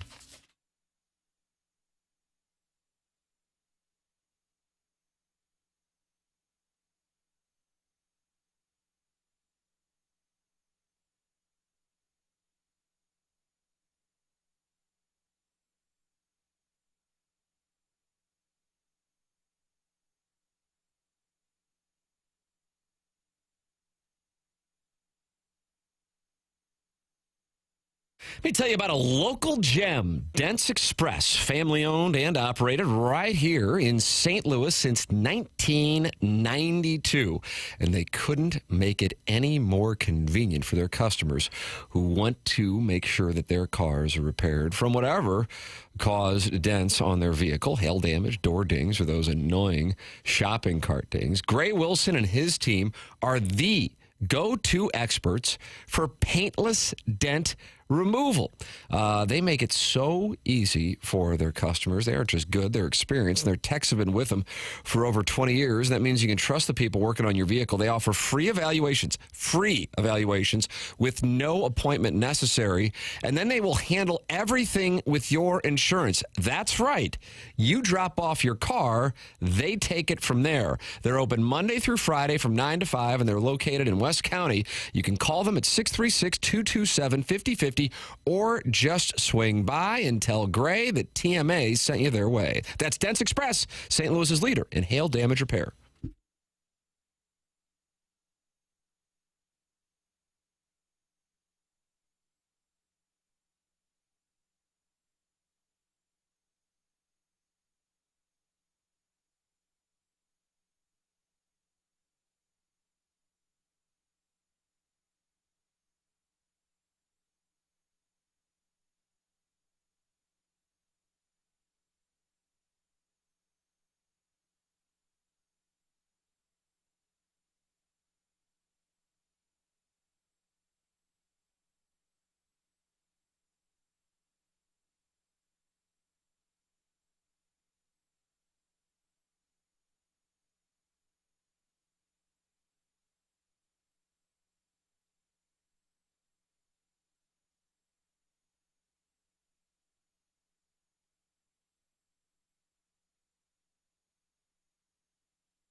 Doug, is this American?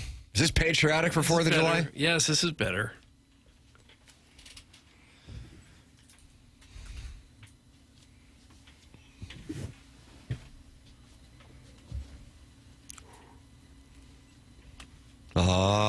John Cougar Mellencamp. John Mellencamp. John Cougar. I think at this point he was John Cougar. Yeah. What, did he get married to some guy named Mellencamp? He did. Bill Mellencamp. It's a beautiful ceremony in Bloomington. I prefer Bill Cougar. Bill Cougar. It's TMA 101 ESPN. The show is presented to you by Brown and Crouppen. 10 o'clock hour here on the program. Coming up is the Design Air Heating and Cooling email of the day. And 2 tickets to Adam Sandler on October 17th. That's a Friday night, too. That's optimal. That's the prize for the Design Air Heating and Cooling email today. So that's Pony. And then the next day, you wake up and you watch Missouri take on War Damn Eagle.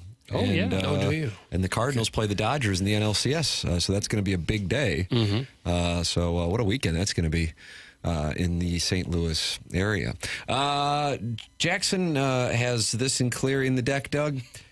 In your mind, what is the most American place somebody can vacation for the 4th of July? Consider all cultural, logistical, and folksy elements. Oh, come on. The most American, clearing most quintessential the deck. American place to go on the 4th of July. Yeah, what is it?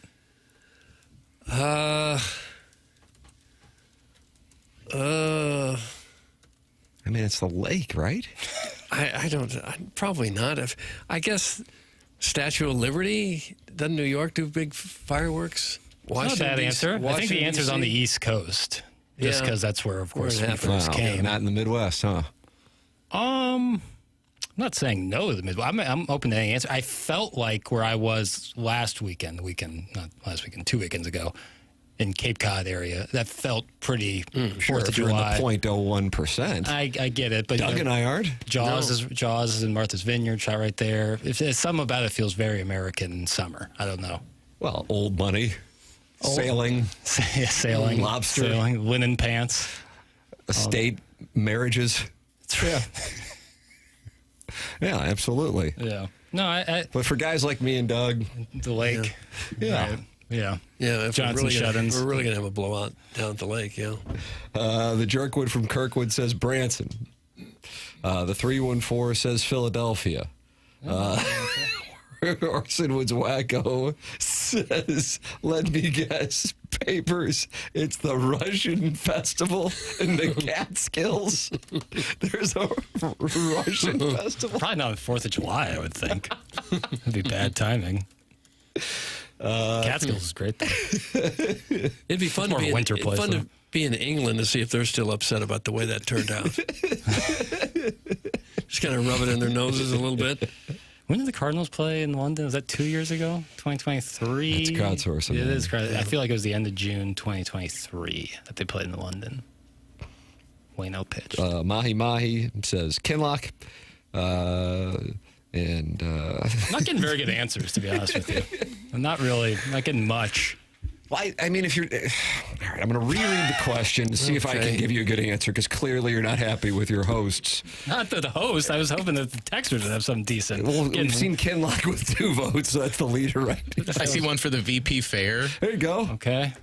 In your mind, what is the most American place someone can vacation for 4th of July? Consider all cultural, logistical, and folksy elements.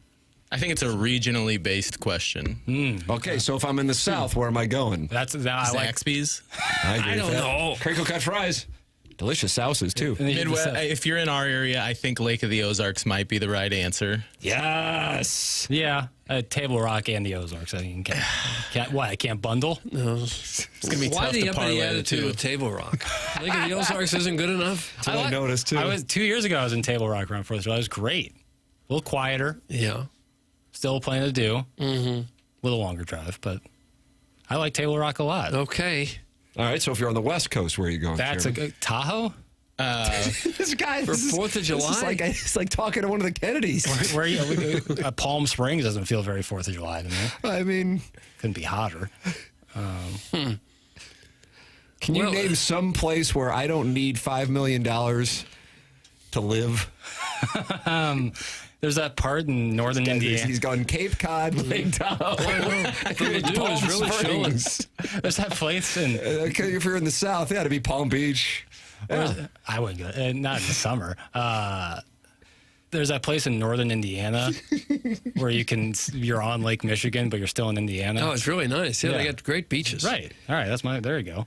I'll do. Where are you going on the West Coast to be patriotic? Flat, like Montana's all taken up by Ted Turner. Like, where are you going? I don't know. Yellowstone? Then now we're talking. Now we're getting Mount Rushmore. Now we're talking. I'm just going to hang out around. Spend 8 to 10 hours statues carved staring into at the rocks. Well, isn't there's a geyser out there or something? Go check out a geyser. I don't know if there's a geyser. There isn't there? Mount Rushmore? Old Faithful No, or something? That's Faithful, Yellowstone. Yeah. Okay. But that's not near. What's our? No, it's not in near- Wyoming. That's not Not going to near help. Mount Rushmore. No. No. That stinks. That sounds like an awful day. Going from Old Faithful to Mount Rushmore. What about that dirt racetrack down off the Peevely exit? Oh, yeah, that'll do. Didn't you have a talent? Talent show? I did a talent show. Yep. Jackson did a Juggled or I something? played the recorder, which even when you play it right is a bad sounding instrument. Mm-hmm. And how did that play when you showed up at that dirt track in Peevely playing a recorder? Play hot cross buns. That was for 4th of July? Yeah, I felt Why you booked that? I left my jean shorts at home, which was a mistake because that seemed to be the uniform. Well, this guy just talks down, and I can't handle it. I know. I had a great time. I enjoyed myself. Just drive. I guess you fools have never heard of the Warren County Fair. Nothing like fats and fried food on the 4th. That's from Marcia's Burner with wonderful alliteration. Did you go to some fair? The Washington County Fair. I caught hell for that one. I got another vote for the Warren County Fair. There's a lot of momentum here. Is that where Washington is? Washington, Missouri? Is that Warren County? No, I think that's like Warrenton out that way, past the Winsville territories. All right. Couldn't pay me to go out there. Oh, why? It's a haul. Okay. Warrenton from here is only, 50 minutes? It's on the way to Columbia. Mm-hmm. The answer is Topeka, Kansas, where the chubbies like to play with Roman candles. That's from Snoozy. Topeka, Kansas is known for Roman candles? No. What's going on in Topeka? It's the capital of Kansas. I know. And my uncle, Anderson Chandler, owned about 3 banks there. He was a major beaker donor. Oh, really? To the point where the University Rubbed of off Kansas on has a Chandler building. One of the business schools is named after him. So to me, that's what Topeka is. Sure. Anywhere you'll find dudes rocking a Stars and Stripes band banana hammock. So basically anywhere in Jeffco while hosting a 4th party in his driveway on his way to a late-night trip to urgent care after blowing off half his hand with cheap fireworks and now has to go on disability from his job. That's America. That's Sharon and Clayton, and it sounds like her and Jackson are going to get together and celebrate the 4th of July together. You're going to have to do it, though, down in Sanibel. That's where she's vacationing. That wouldn't be my first summer choice. I've been to Myrtle Beach on 4th of July. Oh, have you? That felt very American. Yeah. Myrtle Beach is nice. All right, Doug. Okay. We've determined the great vacation locations in clearing the deck. And then also in clearing the deck, why seeing a pink flamingo on a cruise could mean someone's a swinger. Yeah. So if you see a pink flamingo on a cruise, that means somebody's a swinger. What, would they tape it to the door or something, to their room? Or they just walk around with it? I think they're walking around with it. They walk around and just raise it up in the That's air? not very subtle. Well, the article includes, from Lad Bible, discussions of... Doug's disappointment when he got the source. The upside-down pineapple was always kind of the telltale sign, but I think there were some people who were wearing pineapples who were unaware of what that was signifying. And they were being approached? And I think that they're trying to find a little more unique thing to signal, hey, we like to play. And the pink flamingo, which also, I could see them running into similar issues. I don't know who's running the swinging commission. But you're saying somebody's walking around with a pink flamingo? I think on these cruises, that's kind of the play. Really? So if you're not looking for love on your trip, you might want to reconsider your choice of accessories. Adds a guy named Cody. What a source. And it made its way to our little newscast. Little newscast, he says. Yeah. So I saw that on Lad Bible. I was like, oh, it's kind of in our wheelhouse. But must be nice to be a dang old gajillionaire snob like Jackson. That's from Dougie V's BBL.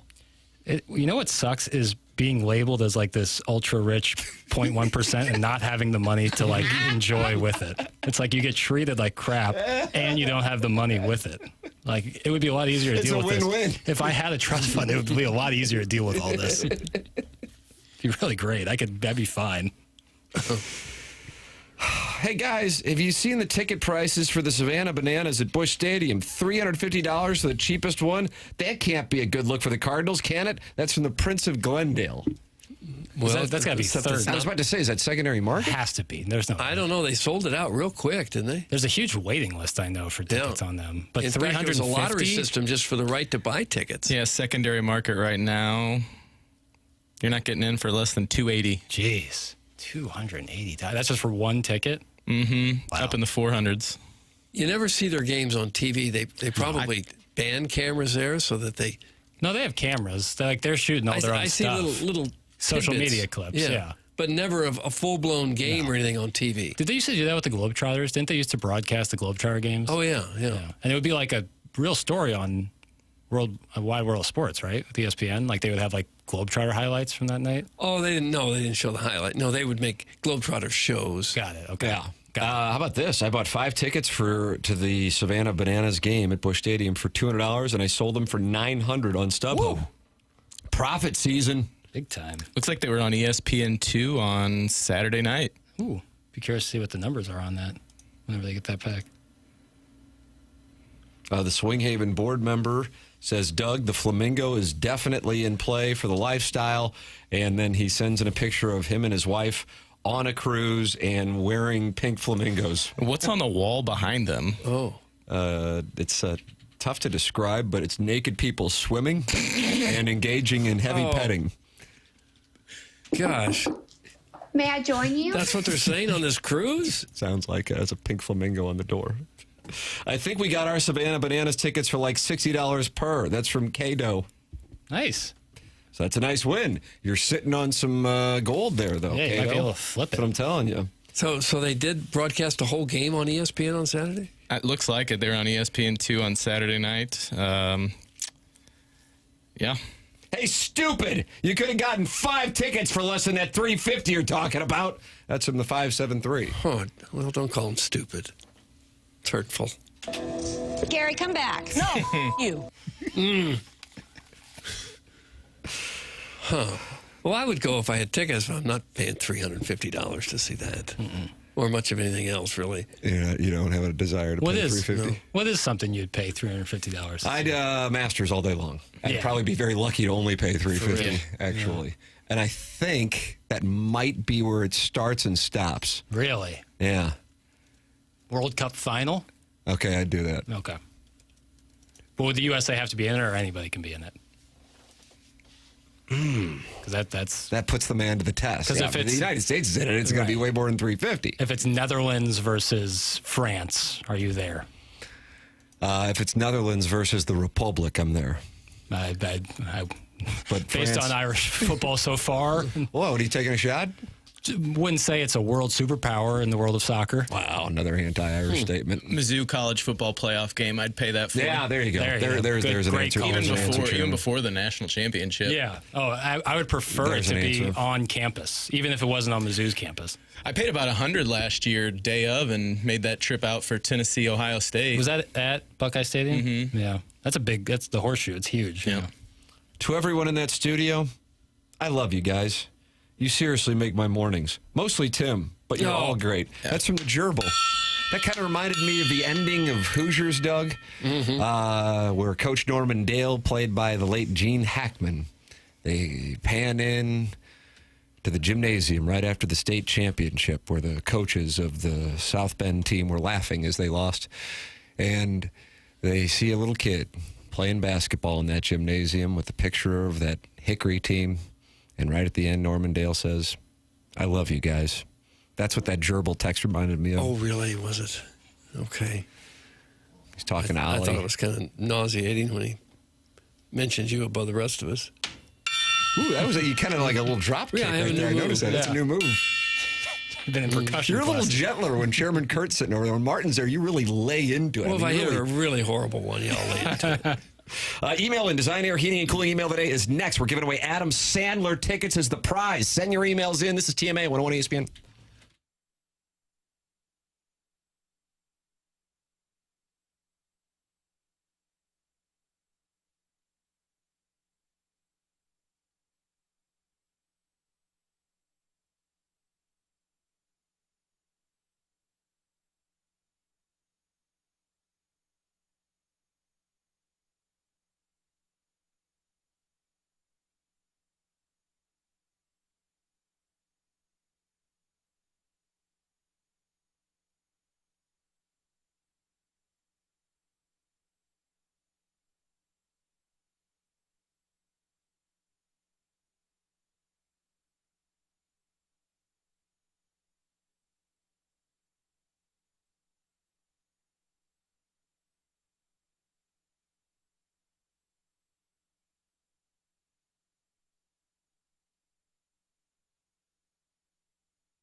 This is Jackson with the Sports Center update brought to you by Saliga Heating and Cooling. Cardinals back in action today, taking on the Pittsburgh Pirates, trying to make it 4 games in a row. It's going to be a 5:40 p.m. first pitch with Eric Fetty on the mound for the Redbirds. That was another Sports Center update brought to you by Saliga Heating and Cooling, a Daikin heating and air conditioning dealer.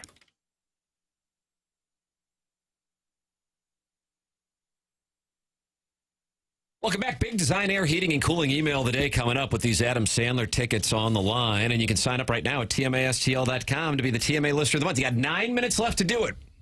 And then Jackson closes it, and then we have the Papal Conclave. Doug, can you tell us about Mark Milton at STL Tax Lawyer again? Yeah, if you should win the Adam Sandler tickets, I don't think you would have to claim that as ordinary income, but you better watch some of these deductions you've been taking, or you might find yourself in trouble with the IRS. That's where Mark Milton comes in. He can take on the godforsaken tax man for you. Maybe you've got years of unfiled tax returns or tax liens, bank levies, wage garnishments keeping you up at night, or you could be facing IRS criminal investigation, which is a major problem. If so, what you do is you contact STL Tax Lawyer Mark Milton at stltaxlawyer.com. Mark started his legal career with the Department of Justice Tax Division in Washington, D.C., where he represented the IRS in cases throughout the country and even received the DOJ's Outstanding Trial Attorney Award. He is simply stated one of the best at what he does in the country. Mark now helps individuals and small businesses solve their tax problems right here in the St. Louis area. So if you have an IRS issue, contact Mark Milton at stltaxlawyer.com today, and you'll be saying, no, sir, I am not guilty. I am with Milty. Remember, the choice of a lawyer is an important decision and should not be based solely on advertisements. And if you are dealing with low energy, low motivation, you're tired all the time, those can be symptoms of low testosterone. That's where Mentality can help you. Mentality is a local healthcare facility that specializes in helping men feel and perform at their very best. Board-certified physicians who I've gone out there to see get tested, and they check out your free testosterone levels, which many doctors overlook, and that ensures the treatment is tailored to your body. That matters. Get checked out at Mentality. All you need to do is go to mentalityhealth.com/radio to find more information. It's Mentality. Mentality physicians have helped guys discover and address other health conditions during routine checkups. It's fast, it's easy, and it's safe. I've been tested, so I can recommend to you the testing process at Mentality, mentalityhealth.com/radio. Doug, it's time to give away some Adam Sandler tickets. Okay, let's Design do Air, that. Heating and Cooling email of the day. Ow! Listen to the most recent, most beautiful Women of St. Louis podcast that you all dropped, talking about the attraction behind Botox, skinny women, and women who have real estate in their bio. Call me simple, but there ain't a more beautiful sight in this country than a big old gal lugging her tiny husband through a crowded public space like a water hose. Oh, I saw it 3 times last weekend. At Six Flags, at the Vic Tanny opening in Huntley. They had a Vic Tanny opening in Huntley? no, they did not. And at Brooklyn, it's pop-up tent off Delmar. Nice. Got all meated up each time. There's just something primal about it. She's got calves like milk jugs and a permanent sweat towel, barking orders while he trails behind like a low-oil raccoon. Oh. He's 138 pounds soaking wet, but he doesn't complain. Doesn't pay for anything, just keeps moving. That's love. That's grit. That's Midwest love. People want to talk about travel, culture, passport stamps, or whatever. I don't need Europe. I've got the Metrolink platform at Busch Stadium, where big women reign in compression capris, Tweety Bird nightshirts, and Crocs. No. And their men stand quietly in their shadow wearing sandals and 590 T-shirts. Bring back Midwest chic, Doug. That comes from Dalton. Dalton. He's new. Dalton. Morning, fellas. This email is just to say Chairman Kurt is making the right decision growing the stash. Great work today, boys. And please send me to see the Sandman October 17th. That's from Bill Cougar. Bill Cougar. I went on name alone. He's new. The Cardinals better not be buyers unless they're getting rid of Jordan Walker. They talked him up for 5 years. He was good for his first 12 games, 11 games, whatever it was. And now it's over. As long as he is an anchor anywhere on the field and at the plate, the Cardinals will not win a Central Division crown or any playoff series. It's pretty bad when Mason Wynn has 7 home runs and Jordan Walker has 3. He's basically 2 Mason Wynns. I wish I could remember which one of you guys told me that Jordan Walker was going to have a better career than Ronald Acuna Jr. Doug, that's from Mike Mankini. That was the email? Yeah. Mike Mankini. Leader in the clubhouse, if you ask me. Sometimes you got to learn the hard way. I might be saying Mike Mankini. Somebody's going to have to beat that. Adam Sandler. Holy crap. This one is just too long. Oh, why you write so long? I think we could find someone a lot cuter than Kyrou to replace him. That hurt us against Winnipeg. They have cuter players. Either Thomas or Kyrou has to go. If Holloway was playing, we would have won because he's so cute. I would love to be with Jennifer Connelly. Let's not kid ourselves. Gosh. I would take any woman at this point in my life if she's willing. Speaking of easy sells, tickets to the Dotem that year when we saved the hot dog stand. That's from Steve at 1 Savannah Banana Way. Steve at 1 Banana Way, whatever it is. Banana. And finally, it's always fun to have something on the line on the last day of the month in a Shishawali email competition that often gets cut. Marlon's Family Barbecue didn't email in today. He did. Oh! You nixed it. Good for you, Sherman. Wow! What a bold move, and that's what makes him the chairman, Doug. Right. Guy shot even on the front nine Friday. He did. So I guess Buck Swope wins. Buck Swope wins the month, not necessarily the Adam Sandler ticket. It's always fun to have something on the line on the last day of the month in a Shishawali email competition that often gets cut short because the Rafael Devers coverage ran long. Even if Marlon's Family Barbecue and I are playing for second place behind Big Tank Fan Page, AI Beef, Mayo, Good or Bad Street Team, Del Vecchio's 6 wins this month. Sadie Hawkins, Doug, the Doggies lost another 1-0 draw, and they don't love it in St. Louis. Meanwhile, in Detroit, a 20-year-old chubby kid who looks like he still lives with his parents named Aldrich Potgatter. Is it Potgatter? Hell, either way. I don't know. Won the Rocket Mortgage Classic on the 5th playoff hole, but I think the lead is that the Cardinals swept the team formerly known as the Cleveland Indians behind Sonny Gray's one-hit, 89-pitch complete game shutout. A come from behind wins down 6-1 on Saturday, and Libby Torr's third straight win on Sunday, despite Ali resting on the laurels of a series win by giving Burleson the day off. Throw your Mozeliak hatred down. If we could just get hot, we can win this baby of a division only to lose in the first round of the watered-down postseason. I'm sure MrGoodOrBad.com.uk saw the New York Times top 100 films of the 21st century list. Oh! I haven't seen it yet. Oh, wow. I'll take a look after the program. And what came in at number 57?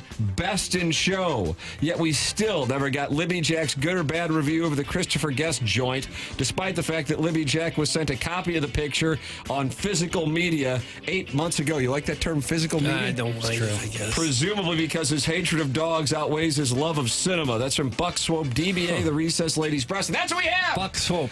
For the Design Air Heating and Cooling email of the day. Who is going to see Adam Sandler on October 17th, Doug? You got the power. Okay, well, there were some good ones, and I thought the worst one is the one I liked the best, and that was Mike Mankini. I'm voting for Mike Mankini. I'm voting for Mike Mankini as well. Ridiculous. Dalton ran away with it. Give it to Mankini with it. I thought Dalton was the best. And therefore Dalton has won.